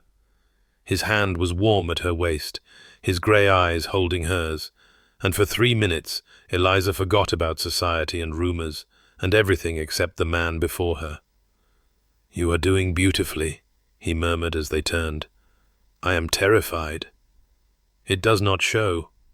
He pulled her slightly closer. You are magnificent, Eliza. Every eye in this room is on you, and they are all wondering how a country vicar's daughter managed to capture the uncapturable Duke of Hartington. How did I manage it? By being exactly who you are. He smiled down at her. By sitting in the grass in a borrowed dress and telling my sister she was worthy of love. By having the courage to say yes to a madman's proposal. By being warm and kind and honest in a world full of cold calculation. You make me sound far nobler than I am. I make you sound exactly as you are. His hand tightened on hers. I meant what I said that night, Eliza. You are remarkable, and I am fortunate beyond measure that you agreed to this madness. The music swelled and faded. They spun to a stop, breathing hard, still holding each other. And then Sebastian did something that changed everything. He leaned down and kissed her. Not a polite kiss. Not a brush of lips for show, a real kiss, deep and claiming, his hand cupping the back of her head, his mouth moving against hers with an intensity that left no room for doubt. The ballroom erupted in whispers. Sebastian pulled back, his eyes dark with something that looked like hunger. I apologize, he said quietly. That was not part of the plan. Eliza could not speak. Her lips tingled, her heart raced, her entire body felt alive with sensation. I am not sorry, she managed finally. His smile was slow and devastating. Neither am I. Everything changed after that night. The kiss at Lady Salisbury's ball became the talk of the ton. Some whispered that it was scandalous, improper, evidence of the Duke's besottedness. Others declared it romantic proof that this unlikely match was genuine after all. The Dowager's campaign faltered. It was one thing to claim that Miss Blackwood had trapped the Duke through stratagem. It was quite another to explain a kiss like that. A man did not kiss a woman he had been manipulated into marrying, not with such obvious passion, not in front of 500 witnesses. And between Sebastian and Eliza, something shifted. They still called their arrangement practical. They still spoke of convenience and partnership and separate lives. But the careful distance they had maintained began to close. Sebastian sought her company at meals, in the library, on walks through the gardens. He touched her more often, a hand at her elbow, fingers brushing hers, once a kiss pressed to her palm that made her shiver. This was not supposed to happen, he told her one evening, standing with her on the terrace as the sun set over the gardens. I was not supposed to feel this way. What way? He turned to face her. Like I cannot imagine my life without you. Like every moment apart from you is a moment wasted. Like I have been walking through a fog for 9 years, and you are the first clear light I have seen. Eliza's heart hammered in her chest. Sebastian, I know. He reached for her hand. I know this is not what we agreed. I know I promised you a marriage of convenience, a partnership without expectations. But I find I can no longer keep that promise. I find I want... He stopped, shaking his head. I want everything, Eliza. I want mornings waking beside you, and evenings talking with you. I want children and laughter, and a lifetime of knowing you. I want... She kissed him. It was clumsy, unpracticed. She had never kissed anyone before the ball, but it was real. She poured everything she felt into that kiss, hope and fear, and the terrifying, exhilarating sensation of falling in love. When they broke apart, Sebastian was smiling. I take it that means you share my sentiments? I have spent my entire life not wanting things, Eliza said, her voice unsteady. I convinced myself that contentment was enough, that safety was all I needed. But you... She pressed her hand to his chest, feeling his heart race beneath her palm. You make me want everything too, and it terrifies me. Why? Because I have nothing to offer you. No fortune, no connections, no skills beyond kindness and stubborn hope. What if that is not enough? What if you wake one day and realize you married a nobody, just as your stepmother said? Then I will remind myself what that nobody has given me. He covered her hand with his.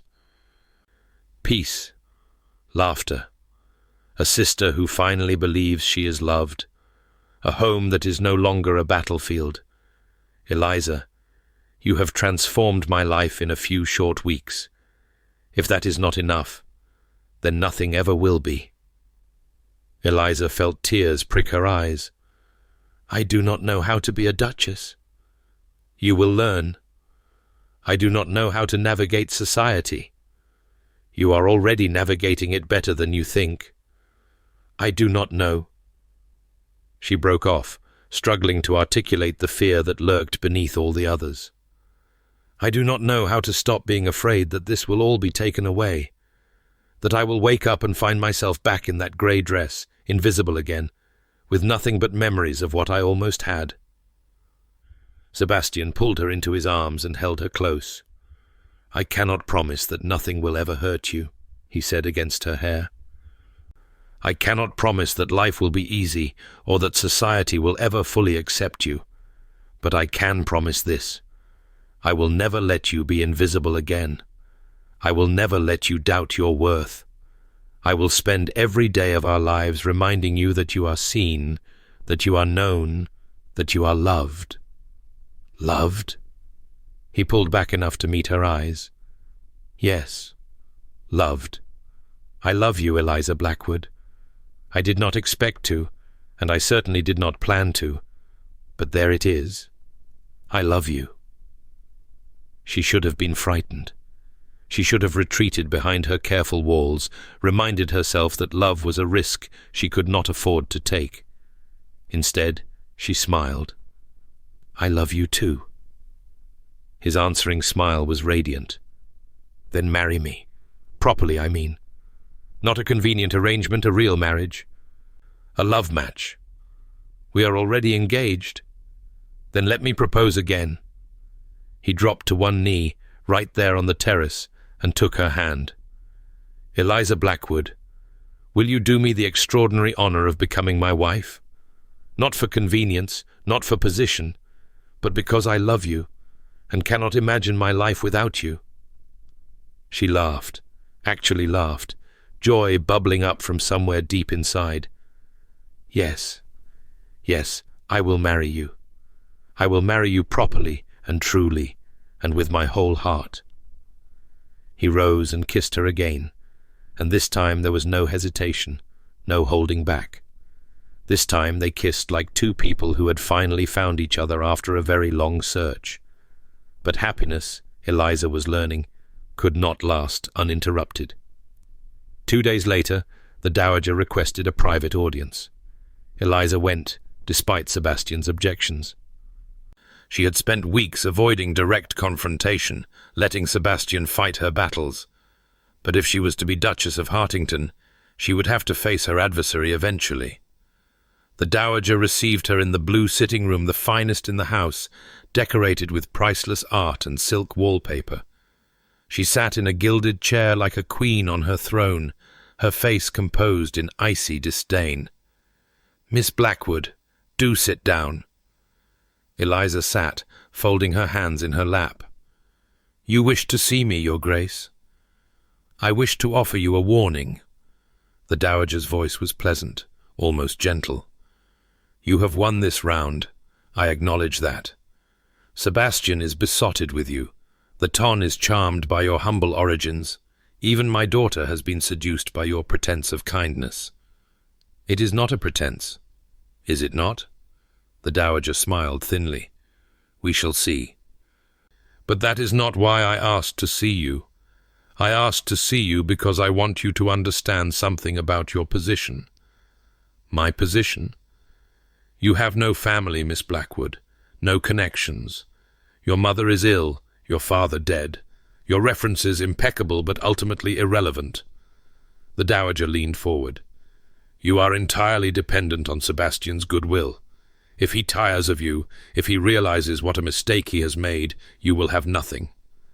Sebastian will not tire of me. All men tire of their wives eventually. The question is only what happens when they do. The dowager's smile sharpened. I am offering you an alternative. Leave now, quietly, before the wedding. I will ensure you are compensated enough to support yourself and your mother in comfort for the rest of your lives. You will never want for anything. Eliza stared at her. You are trying to bribe me. I am trying to spare you pain. The dowager's voice hardened. You do not belong in this world, Miss Blackwood. You never will. No matter how many balls you attend or how many gowns you wear, you will always be the vicar's daughter playing dress-up. Society will never truly accept you. Sebastian will eventually see you for what you are. And what is that? Nobody. The dowager stood, her silk skirts rustling. A nobody who got lucky. A nobody who happened to be in the right place at the right time. A nobody who seduced a lonely man with a few kind words to his sister. Eliza rose as well. Her heart was pounding, but her voice was steady. You are right about one thing, Your Grace. I am a nobody. I have no fortune, no connections, nothing to recommend me but my character. She stepped closer, and something flickered in the dowager's eyes, surprise, perhaps, or the first hint of unease. But that is precisely why Sebastian chose me.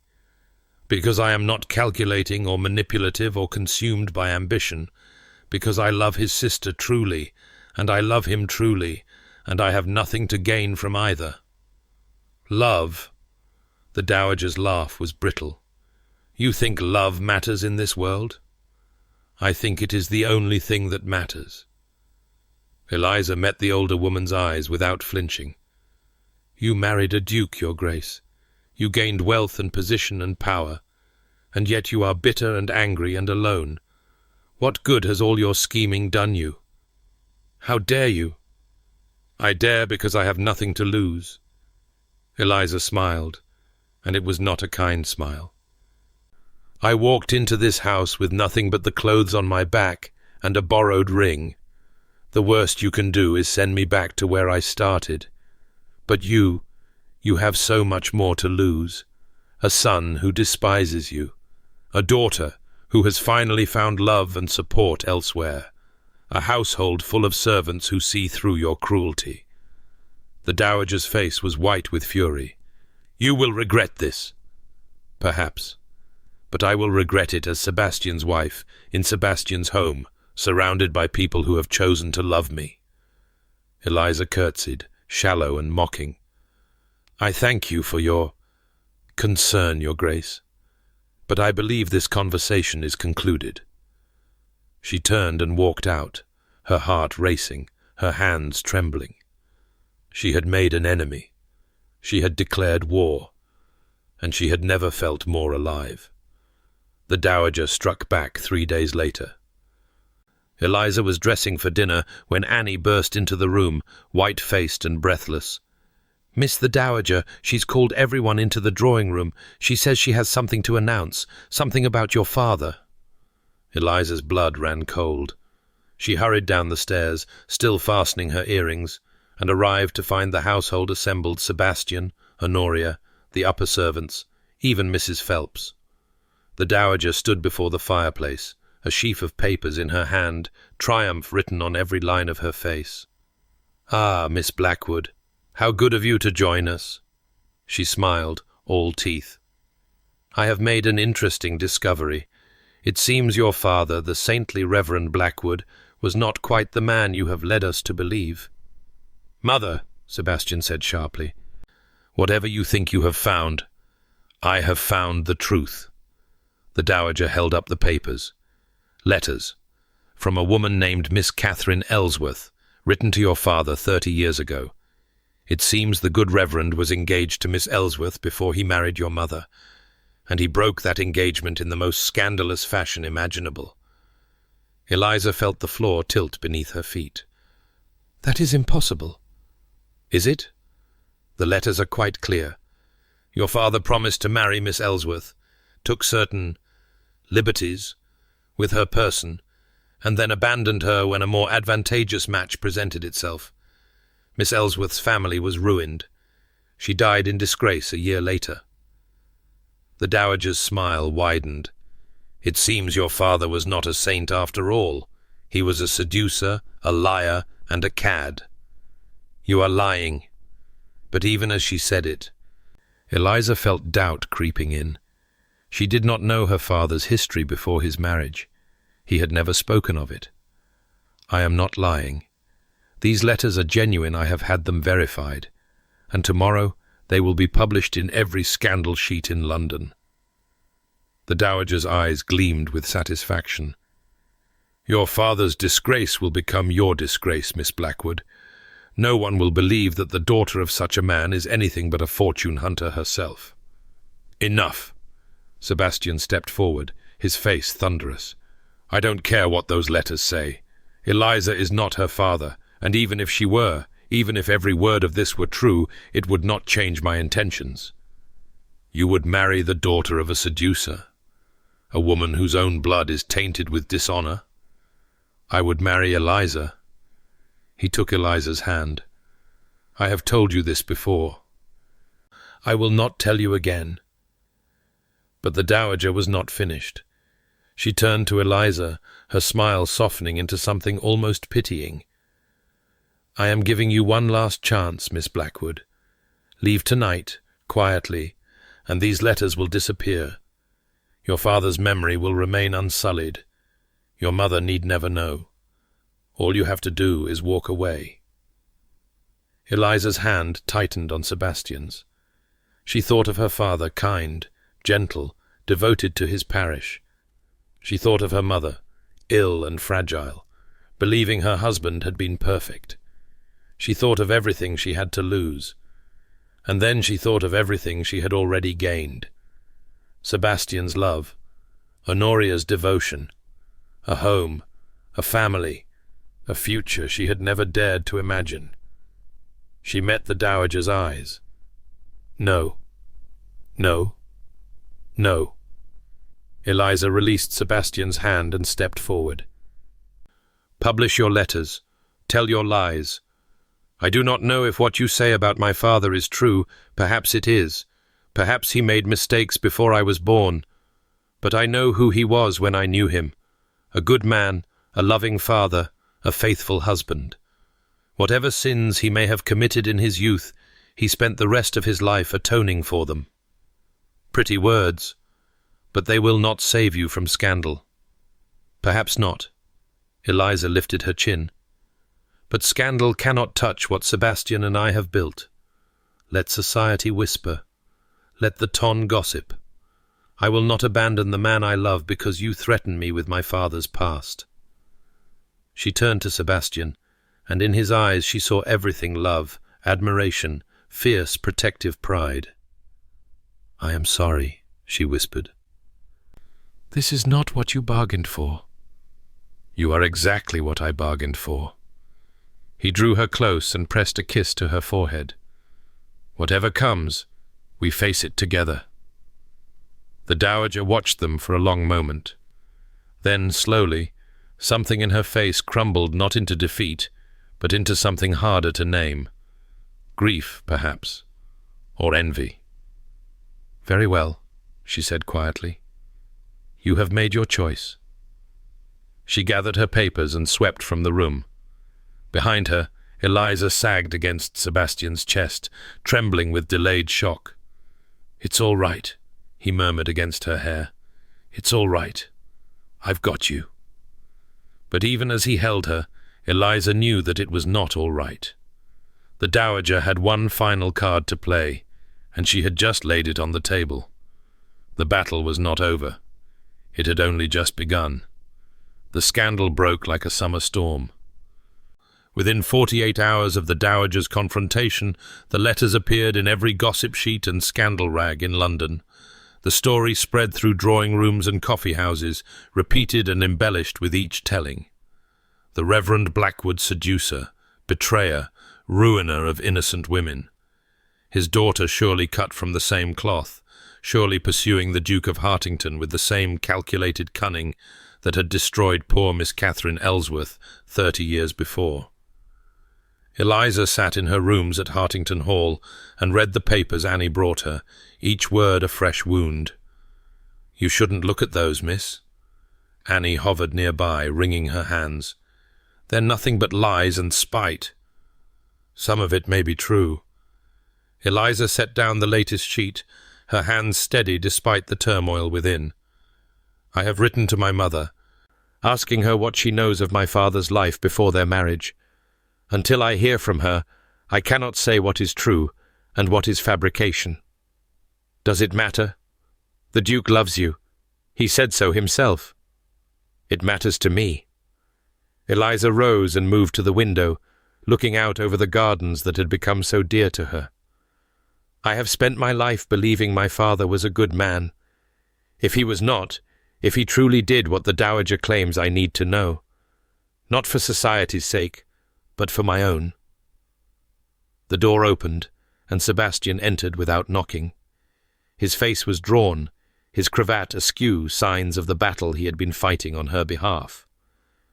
"The invitations are being withdrawn," he said without preamble. "Lady Salisbury sent regrets this morning, claiming a sudden illness. The Countess of Sefton has remembered a previous engagement. Even Lady Jersey—" He broke off, shaking his head. "They are all running scared. The Dowager has done her work well." "I expected as much." "You should not have to expect it." He crossed to her, taking her hands. "This is my fault. I should have anticipated her attack, should have prepared. How could you have known?" Eliza squeezed his fingers. "She has been planning this for weeks, gathering her evidence, waiting for the perfect moment. We were so consumed with our own happiness that we forgot she was watching. I will fix this. I will find a way to prove the letters are forgeries. And if they are not?" Eliza met his eyes steadily. "Sebastian, we must face the possibility that my father was not the man I believed him to be. If these accusations are true, no amount of denial will change them. Then we will weather the scandal together. I told you. I know what you told me, but I need you to understand something." She released his hands and stepped back, putting distance between them. "If this destroys your standing in society, if it taints your name and your family's honor, I will not be the cause of your ruin. I love you too much for that." Sebastian's expression darkened. "What are you saying?" "I am saying that if the cost of being with me is too high, I will release you from our engagement. I will leave quietly, as the Dowager suggested, and you can tell the world that you discovered the truth and acted honorably by ending things." "No. Sebastian. No." He closed the distance between them in 2 strides and gripped her shoulders. "I will not hear this. I will not let you sacrifice yourself on the altar of my reputation. Do you think I care what society says? Do you think their approval means anything compared to you? Your reputation is not just about approval. It is about power, influence, the ability to protect those you love." Eliza's voice cracked. "How can you protect Honoria if you are tainted by association with me? How can you fulfill your duties as Duke if every door is closed against you?" "I will find new doors. I will build new alliances. I will—" He stopped, his grip softening, his grey eyes searching her face. "Eliza, do you trust me? With my life? Then trust me in this. Trust that I know my own mind, my own heart. Trust that I have counted the cost and found it worth paying." He cupped her face in his hands. "I chose you. I will keep choosing you, every day, regardless of what the world says. That is what love means. That is what marriage means. I will not let you go." Tears spilled down Eliza's cheeks. "I am so afraid." "I know. So am I." He kissed her forehead, her eyelids, the salt tracks on her cheeks. But we will be afraid together, and together we will find a way through. She let herself lean into him, let herself be held, let herself believe just for a moment that love might be stronger than scandal. Then Annie burst through the door, breathless. "Miss, your Grace, there's a carriage coming up the drive. It's—" She gulped for air. "It's Mrs. Blackwood, Miss Eliza's mother." Eliza pulled back from Sebastian's embrace, her heart stuttering with sudden fear. Her mother was here. Her mother, who was too ill to travel, who had not left London in 3 years, who should be resting in her cramped lodging-house rather than jolting along country roads. "Something is wrong," Eliza said. "Something must be terribly wrong." She gathered her skirts and ran. Mrs. Blackwood looked like a ghost. She sat in the entrance hall, having refused to go further into the house, her face grey with exhaustion and something else, something fierce and determined that Eliza recognized from her own mirror. "Mamma!" Eliza fell to her knees beside her mother's chair. "What are you doing here? You should not have travelled your health—" "My health be damned." Mrs. Blackwood's voice was thin but steady. "I received your letter, and then I received these." She held up a sheaf of papers. The scandal sheets, Eliza realized. The same ones that had been delivered to Hartington Hall. "I came as soon as I could arrange transport. There are things you need to know, Eliza. Things I should have told you years ago." Sebastian stepped forward. "Mrs. Blackwood, you are welcome in my home. Please, let us make you comfortable." "No." The older woman's eyes fixed on him with surprising sharpness. "Not yet. This cannot wait. I have kept this secret for 30 years, and it has caused enough damage already." "What secret?" Eliza's voice emerged as a whisper. "Mamma, what do you know about these letters?" Mrs. Blackwood was silent for a long moment. When she spoke, her voice was heavy with old grief. "The letters are real. Your father was engaged to Catherine Ellsworth before he met me. He did break that engagement, and he did contribute to her ruin." She held up a hand as Eliza began to protest, but the scandal sheets tell only half the story. The half that serves the Dowager's purpose. The true story is more complicated and far more tragic. "Tell me." Mrs. Blackwood drew a shaky breath. "Your father was 22 when he became engaged to Catherine. He was young, idealistic, newly ordained. She was beautiful and charming, and everything a young clergyman could want. He loved her desperately. Then why did he break the engagement? Because he discovered she was already married." The words fell like stones into still water. Eliza stared at her mother, uncomprehending. Catherine Ellsworth was not what she seemed. She had married secretly at 17, a fortune hunter who abandoned her within a year. When she met your father, she was living under her maiden name, pretending to be unwed, hoping to find a man foolish enough to marry her anyway. But the letters, they say, father ruined her.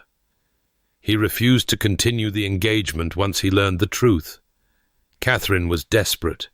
She threatened to claim he had compromised her, to ruin his reputation as thoroughly as he had ruined her hopes.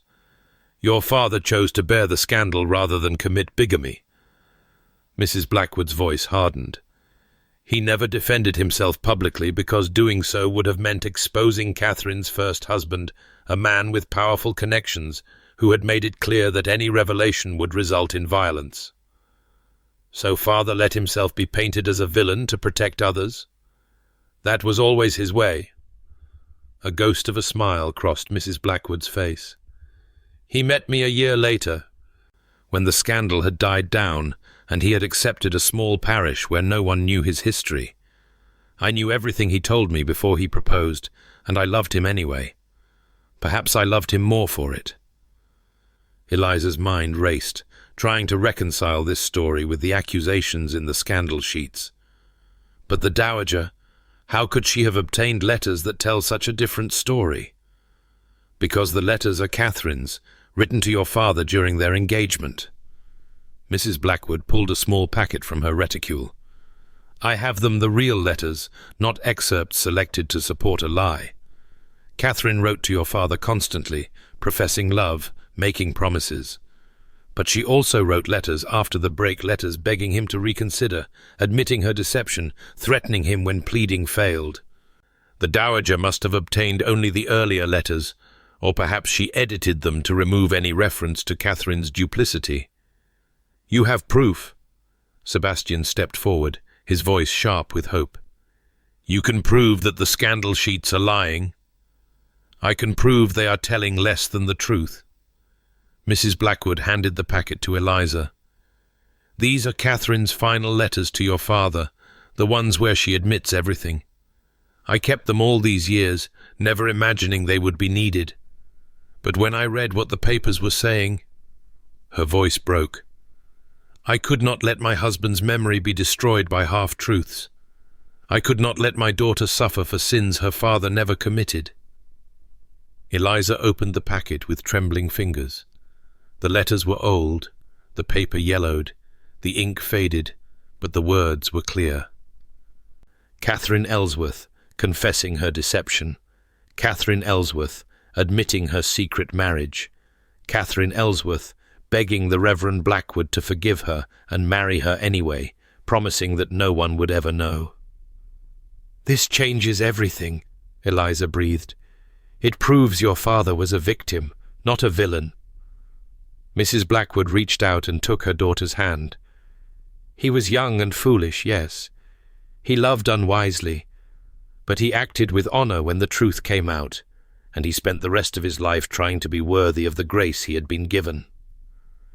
Eliza looked up at Sebastian and saw her own emotions mirrored in his face, relief, vindication, and a fierce determination. We need to make this public, he said. We need to publish these letters, expose the Dowager's manipulation. No. Mrs. Blackwood's voice was firm. Not the letters. Catherine Ellsworth's family still lives. Her first husband's descendants still hold positions of importance. If we expose the truth, we drag innocent people into a scandal that is not of their making. Then how? We tell the truth without naming names. Mrs. Blackwood's eyes met Sebastian's. We say that the Reverend Blackwood broke his engagement because he discovered his intended was deceiving him about material facts. We say that he chose to bear false accusations rather than destroy another's reputation. We say that he was a man of honor and that his daughter has inherited his integrity. Will anyone believe it? They will believe it if the right people vouch for it. Mrs. Blackwood smiled thinly. I may be an invalid, Your Grace, but I am not without connections. Before I married the Reverend Blackwood, I was Miss Sarah Pemberton, daughter of Sir William Pemberton of Hampshire. Eliza's breath caught. Mamma, you never said. There was nothing to say. My father disowned me when I married a disgraced clergyman, but my brother inherited the baronetcy, and he, unlike our father, never blamed me for following my heart. Mrs. Blackwood's smile softened. I wrote to him before I left London. He is prepared to vouch for your father's character and mine. His word carries weight in society. Sebastian looked at Eliza's mother with new respect. You have been planning this. I have been protecting my family. Mrs. Blackwood's voice was steel wrapped in silk. The Dowager thought she was attacking a woman without connections. She was wrong. The counterattack took 3 days to organize. Sir William Pemberton, Eliza's uncle, a man she had never met, arrived at Hartington Hall with his wife and 3 grown sons. He was a bluff, hearty man in his 60s, with a soldier's bearing and a politician's tongue. So this is my niece, he said, clasping Eliza's hands. My sister's daughter. You have her eyes, you know, the same stubborn set to your chin. Sir William. Eliza felt overwhelmed by his presence, by the sudden expansion of her family. I did not know Mamma never spoke of you. No, she wouldn't have. My father's cruelty wounded her deeply, and she was too proud to seek reconciliation while he lived. Sir William's expression softened. But I never forgot her. I never stopped hoping she might reach out. When her letter arrived, he shook his head. I came as quickly as I could. The next days were a whirlwind of activity. Sir William called upon his connections, spreading the word that the scandal sheets had told a distorted version of events. His sons circulated through clubs and coffee houses, dropping hints about the dowager's vendetta against her stepson's chosen bride. Lady Pemberton, a formidable woman in her own right, paid calls on the most influential hostesses in London, vouching for Eliza's character and her mother's noble birth. Sebastian, meanwhile, confronted the publishers of the scandal sheets. He did not threaten lawsuits or demand retractions. He simply made clear that anyone who continued to slander his future Duchess would find themselves unable to secure credit, patronage, or favourable treatment from any business associated with the Hartington name. The tide began to turn. Lady Salisbury, who had withdrawn her invitation to dinner, suddenly remembered that her illness had passed. The Countess of Sefton recalled that her prior engagement had been cancelled. Lady Jersey herself called at Hartington Hall to offer her support, and not incidentally to gather gossip about the dowager's scheming. She overreached, Lady Jersey declared, sipping tea in the blue drawing-room. Everyone knows she has been trying to control the Duke for years.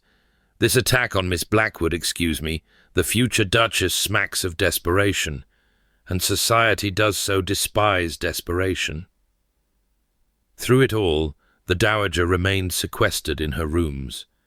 She emerged only for meals, her face set in rigid lines, speaking to no one. Eliza almost felt sorry for her, but not quite.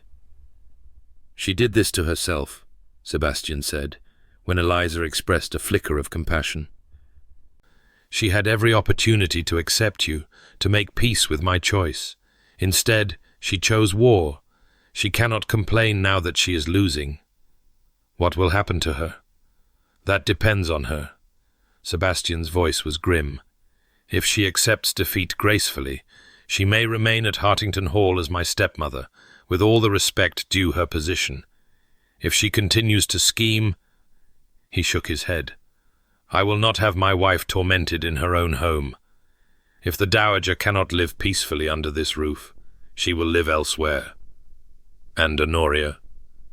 Honoria stays with us. His expression softened. She is your sister now, in every way that matters. I will not allow her mother to poison her against you. Eliza thought of the girl who had become so dear to her, awkward, bookish, desperate for love. I would not allow it either. The confrontation came on a grey afternoon, 1 week before the wedding. Eliza was in the library, reviewing the final arrangements with Mrs. Phelps, who had thawed considerably since the Pemberton family's arrival, when the dowager swept through the door. "Leave us," she commanded the housekeeper.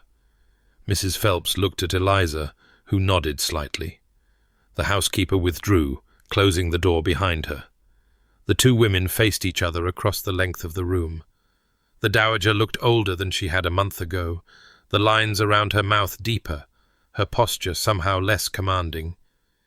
"You have won," she said flatly. "I trust you are satisfied."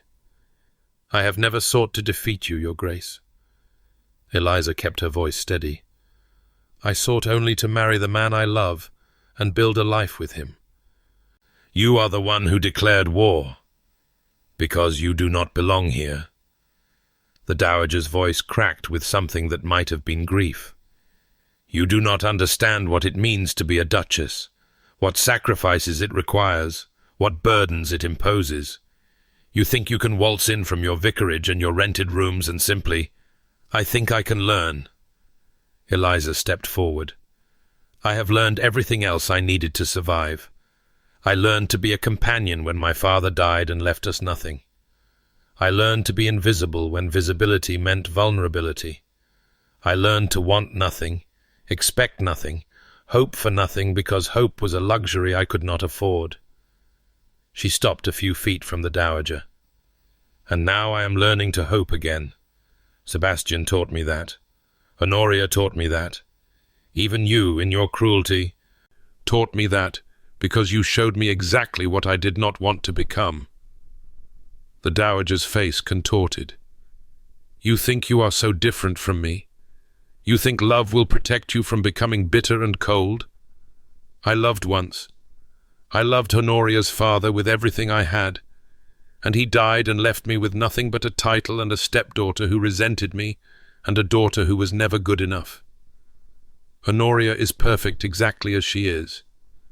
Honoria is plain and awkward, and will never make the match she deserves." The dowager's voice broke. "I wanted so much for her. I wanted her to have everything I never had: beauty, grace, the kind of charm that opens doors. Instead, she hides in libraries and quotes poetry and looks at me with your father's eyes." She stopped, her hand flying to her mouth as though she could take back the words. Eliza felt the world tilt. "My father's eyes? What do you mean?" The dowager was silent. "What do you mean?" Eliza's voice sharpened.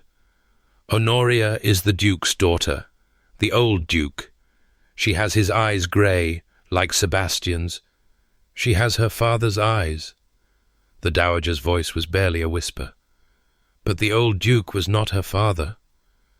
The library seemed to contract around them. Eliza stared at the woman before her, trying to make sense of what she was hearing. "I do not understand." "Of course you do not. How could you?" The dowager laughed bitterly. "I was young when I married the Duke, young and beautiful and desperate to escape a home where I was worth nothing but my face and my dowry. The Duke was kind, but he was old, and he was still in love with his first wife. He never truly saw me. He never truly wanted me. So you—" "I found someone who did." The dowager's voice hardened. "A man who made me feel seen, valued, desired. It was foolish. I knew it was foolish even as it was happening. But I was so lonely, so desperately, achingly lonely. And Honoria is the product of that foolishness." The dowager's eyes were dry, her face a mask. The Duke never knew. He accepted her as his own, loved her as his own, died believing she was his child. I have kept the secret for 12 years. Eliza's mind raced through the implications. If this were true, if Honoria were not the old Duke's daughter, then she had no claim to the Hartington name, no right to the privileges she had been raised with. Who was the father? The dowager shook her head. "It does not matter. He is dead now. He died in the same fever that took your father, if you can believe such irony." "Does Honoria know?" "No, and she must never know." The dowager's composure cracked, real fear showing through. "That is why I fought so hard against you, Miss Blackwood. You see her, truly see her in ways I never could. I was terrified that you would see this too, that you would somehow divine the truth and use it against her. I would never. I know that now." The dowager's voice was weary. "I have watched you with her these past weeks. You love her. Genuinely love her. Not for what she can give you, but for who she is. It is more than I have ever been able to give her." Eliza was silent for a long moment, absorbing the weight of what she had learned. Then, slowly, she spoke. "I am going to tell you something, Your Grace, and I need you to hear it." The dowager met her eyes. "Honoria is Sebastian's sister. She has been his sister since the day she was born, and nothing can change that. Blood does not make family, love does. Sebastian loves her. I love her. And we will protect her, always, regardless of who her biological father may have been. You would keep my secret? I would keep Honoria's secret." Eliza's voice was firm. "She does not need to know. She has already spent 12 years believing she was a disappointment to you. Learning that she is not even the Duke's true daughter would destroy her. Then you understand why I understand nothing of the kind. Eliza cut her off. Your fear for Honoria does not excuse the cruelty you have shown her all these years. You pushed her away, criticized her, made her feel worthless, not because you did not love her, but because you were afraid your love would reveal the truth. That is not protection. That is cowardice. The Dowager flinched. But it is not too late. Eliza softened her voice. Honoria is still young. She still loves you, despite everything. You could rebuild what you have broken, if you are willing to try. How? How can I possibly? Start by seeing her. Not the daughter you wished for, but the daughter you have. She is brilliant and kind and loyal. She deserves a mother who appreciates those qualities instead of mourning the ones she lacks. The Dowager was silent. Then, very quietly, You are asking me to be a different person than I have ever been. I am asking you to be the person you might have been if fear had not twisted you. Eliza held out her hand. I am not your enemy, Your Grace. I never was. Can we not find a way to be at peace? The Dowager looked at Eliza's outstretched hand for a long moment. Something moved behind her eyes, pride warring with exhaustion, bitterness fighting with the desperate need for connection. Slowly, hesitantly, she took Eliza's hand. I do not know how to do this, she whispered. I do not know how to stop being afraid. Neither do I. Eliza squeezed her fingers. But I am learning. Perhaps we can learn together. The wedding took place on a golden September morning.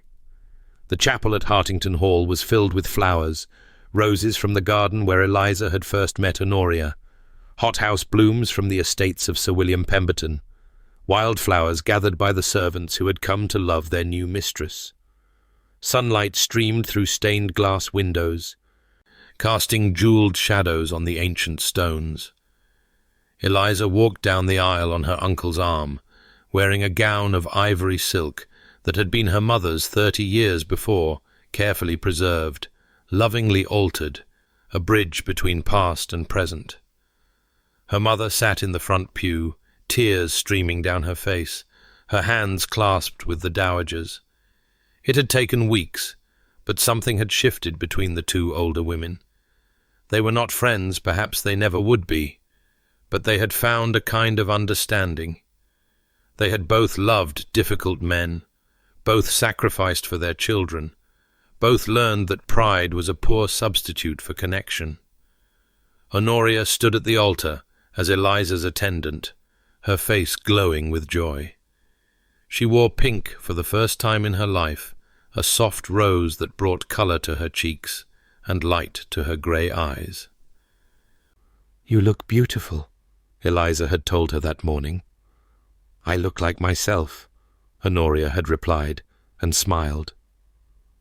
Sebastian waited at the altar, his dark hair touched by sunlight, his grey eyes fixed on Eliza as she approached. He wore his father's ring on his finger. She had returned it to him the night before, saying that it belonged on the hand that had given it. You will wear it today, she had said, and every day after, a reminder of what your father taught you about love. Now, as she reached him and placed her hand in his, she saw that ring gleaming in the candlelight. He lifted her fingers to his lips, exactly as he had done at the garden party, what felt like a lifetime ago. You came back, he murmured, too soft for anyone else to hear. I never left. The ceremony was brief and beautiful. They spoke vows that had been spoken for centuries, promised things that could not truly be promised, love, honour, faithfulness, until death. But Eliza meant every word, and she knew Sebastian did too. When the vicar pronounced them husband and wife, Sebastian kissed her with the same intensity he had shown at Lady Salisbury's ball, a claiming, a declaration, a promise. The congregation erupted in applause, and Eliza felt something shift in her chest. She was no longer Miss Eliza Blackwood, vicar's daughter, companion, nobody. She was the Duchess of Hartington. She was Sebastian's wife. She was home. The wedding breakfast was a blur of toasts and congratulations, of unfamiliar faces and warm wishes. Lady Jersey declared the match the most romantic of the decade. Sir William Pemberton boasted about his niece's accomplishments until his wife elbowed him into silence. Even Mrs. Phelps, the formerly glacial housekeeper, was seen wiping her eyes when she thought no one was watching. But the moment Eliza would remember, the moment she would treasure for the rest of her life, came later, when the guests had departed and the family gathered in the library. Sebastian stood by the fire, one arm around Honoria's shoulders. Mrs. Blackwood sat in a comfortable chair, wrapped in blankets, looking healthier than she had in years. The dowager hovered nearby, uncertain of her place, but present. "I have something for you," Sebastian said, reaching into his pocket. "A wedding gift." He drew out a small velvet box and handed it to Eliza. She opened it to find a ring, not the signet ring she knew so well, but something new, a band of gold set with a single pearl, simple and elegant. "It was my mother's," Sebastian said quietly. "My real mother, I mean, the first Duchess. My father gave it to her on their wedding day, and she wore it until the day she died. I have kept it all these years, waiting." He paused, his voice rough. "Waiting for someone worthy of it." Eliza slipped the ring onto her finger, next to the gold band Sebastian had placed there during the ceremony. It fit perfectly. "There is something else." Sebastian reached into his pocket again. "For you, Honoria." Honoria's eyes widened as he produced a second box, a smaller one, holding a delicate bracelet set with tiny pearls. "This was my mother's too. Father gave it to her when she was carrying me, to celebrate the child they would have together." Sebastian's voice was steady, but Eliza saw the emotion beneath. "I want you to have it, not because you are related to her by blood, but because you are my sister, and I love you, and she would have loved you too." Honoria burst into tears and threw her arms around Sebastian's neck. He held her tight, his eyes meeting Eliza's over her head, and in his gaze she saw everything they had built together, hope and healing, family and love. "Thank you," Honoria whispered. "Thank you for choosing her. Thank you for making us a family." "We were always a family," Sebastian replied. "We simply needed someone to show us how." The dowager stepped forward, her face pale but determined. "I also have something. If you will accept it." She held out a small portrait in a gilded frame. It showed a young girl with grey eyes and fair hair, painted with obvious skill. "This is Honoria," the dowager said, "as she was at 5 years old, before I made so many mistakes." Her voice cracked. "I commissioned it because I wanted to remember her that way, small and hopeful, and looking at the world as though it were full of wonders." Honoria took the portrait with trembling hands. "Mamma, I know I have not been the mother you deserved." The dowager's composure finally broke, tears spilling down her cheeks. "I know I have hurt you, criticized you, made you feel as though you were never enough. But you were always enough, Honoria. You were always more than enough. I was simply too frightened to see it." "Frightened? Of what?" The dowager glanced at Eliza, who nodded almost imperceptibly. Some secrets needed to be kept. Others needed to be reshaped into something survivable. "Frightened of losing you," the dowager said carefully. "Frightened that if I loved you too openly, something would take you away. So I held you at a distance, and I told myself it was for your own protection, and I—" She shook her head. "I was wrong. About so many things." Honoria set down the portrait, and slowly, hesitantly, moved to embrace her mother. The dowager stood rigid for a moment, and then her arms came up, and she held her daughter close, and both of them wept. Mrs. Blackwood reached for Eliza's hand and squeezed it. "You did this," she murmured. "You brought them back together." They brought themselves. But Eliza smiled as she watched the dowager and Honoria cling to each other. "I simply refused to let them stay apart." Sebastian moved to stand beside her, his hand finding hers. "My wife the miracle worker. Your wife the stubborn fool who does not know when to quit. That too." He pressed a kiss to her temple. "I would not have you any other way." 8 years later, the rose garden was in full bloom. Eliza walked the familiar paths, her hand resting on her rounded belly, her eyes tracking the 3 children who raced between the hedges. Thomas, the eldest at 7, had his father's dark hair and his mother's warm eyes. He was serious and studious, already showing signs of the responsibility that would one day be his as heir to the dukedom. Elizabeth, 5 years old, and named for the woman her father had first seen sitting in the grass in a borrowed grey dress, was all laughter and mischief. And William, just 3, toddled after his siblings with the determined stubbornness that ran in the Blackwood blood. "Careful!" Eliza called as Thomas helped his sister climb onto a low stone wall. "Your aunt will have my head if any of you fall." "We won't fall, Mamma," Elizabeth shouted back. "We're very good at climbing. Aunt Honoria taught us." Honoria herself appeared around the corner of the hedge, her face flushed with exertion. At 20, she had grown into a handsome woman, not beautiful by society's narrow standards, but striking in her own way. She wore her hair simply, dressed in practical clothes, and moved through the world with a confidence that had been hard-won. "I'm teaching them to be resourceful," she said, coming to stand beside Eliza. "It's an important skill. So is arriving at dinner without grass stains on your clothes." "Overrated," Honoria grinned. "Besides, Sebastian doesn't care, and the dowager—" She paused, her expression softening. "Well, the dowager has learned not to comment." It had taken years for the dowager to truly change years of small steps, setbacks, hard-won victories. She would never be warm or demonstrative. But she had learned to see her daughter, to appreciate her, to love her without the strangling grip of fear. They were not close exactly, but they were at peace. "How is your mother today?" Honoria asked. "Resting. The physicians say she is doing remarkably well, considering. They give her another year, perhaps 2. Eliza's voice was calm, but Honoria heard the grief beneath.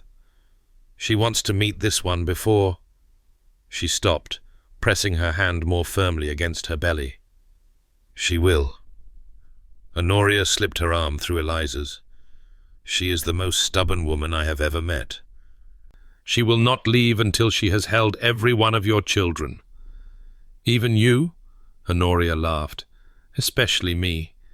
She says I am her 4th grandchild, regardless of blood. I think she enjoys shocking people." They walked together through the garden, watching the children play. It was a perfect afternoon, golden sunlight, the scent of roses, the distant sounds of the household going about its business. Hartington Hall had become everything Eliza had once been afraid to dream of, a home filled with love, with laughter, with the kind of happiness she had spent years convincing herself was not for people like her. Sebastian found them by the fountain, where the children had abandoned climbing for the more appealing activity of splashing each other with water. "I've just had a letter from Sir William," he said, kissing Eliza's cheek and nodding to Honoria. "He's bringing the whole family for Christmas. He says he refuses to miss another opportunity to spoil his great-nieces and nephews. He'll bankrupt himself buying them presents. He can afford it. Besides, he claims it's his duty as family patriarch." Sebastian's eyes crinkled with amusement. "I pointed out that I am also a patriarch, and he said I didn't count because I married into the family, rather than being born to it." "Did you remind him that you're a duke?" "Several times, He was unmoved. Eliza laughed, and Sebastian pulled her close, his hand covering hers on her belly. "How are you feeling?" "Tired. Happy. Hungry." She leaned into him. "The usual." "Then we should go in. Cook has made your favorite tarts, and she'll be offended if you don't eat at least 3. They gathered the children, a process that involved considerable negotiation and the promise of sweets, and made their way back toward the house. Thomas walked ahead with his father, peppering him with questions about estate management. Elizabeth hung on Honoria's arm, chattering about the games they would play after dinner. William insisted on being carried, and Eliza lifted him despite her condition, pressing kisses to his chubby cheek. At the door, she paused and looked back at the garden. 8 years ago, she had stood in those rose beds with a crying girl, offering comfort she had not expected to give. 8 years ago, she had been nobody, a grey ghost on the edges of society, wanting nothing, expecting nothing, building walls against hope. Now she was a duchess, a wife, a mother. She had a family that stretched from the halls of Hartington to the drawing rooms of London. She had children who would grow up knowing they were loved, exactly as they were. She had a husband who still looked at her as though she were the only woman in the world, who still sought her counsel, and cherished her laughter, and kissed her in ballrooms without caring who watched. She had everything she had once been afraid to want. "Mamma?" William tugged at her hair. "What are you looking at?" "Nothing, darling." She smiled and turned back toward the house, toward her husband and her children, and the life she had built from nothing but kindness and stubborn hope. Nothing at all. But she was lying, just a little. She was looking at everything. She was seeing it clearly. Perhaps for the first time the full measure of what she had been given and what she had become. She was looking at a life that had started with someone calling her nobody, and she was thinking that nobody had never felt so much like everything. That night, after the children were in bed and the house was quiet, Sebastian found her in the library. She sat in her favorite chair by the fire, reading Wordsworth, the same volume she had carried in her battered travelling case all those years ago. The spine was even more cracked now, the pages worn thin from countless readings. But the words were unchanged. The world is too much with us. Late and soon, getting and spending, we lay waste our powers.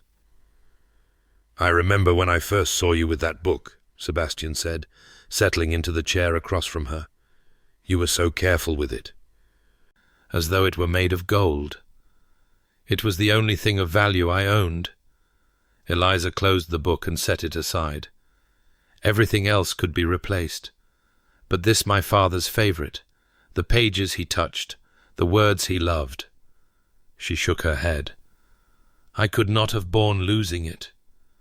"And now? You have a library of thousands of books. Surely this one volume matters less." "Now it matters more."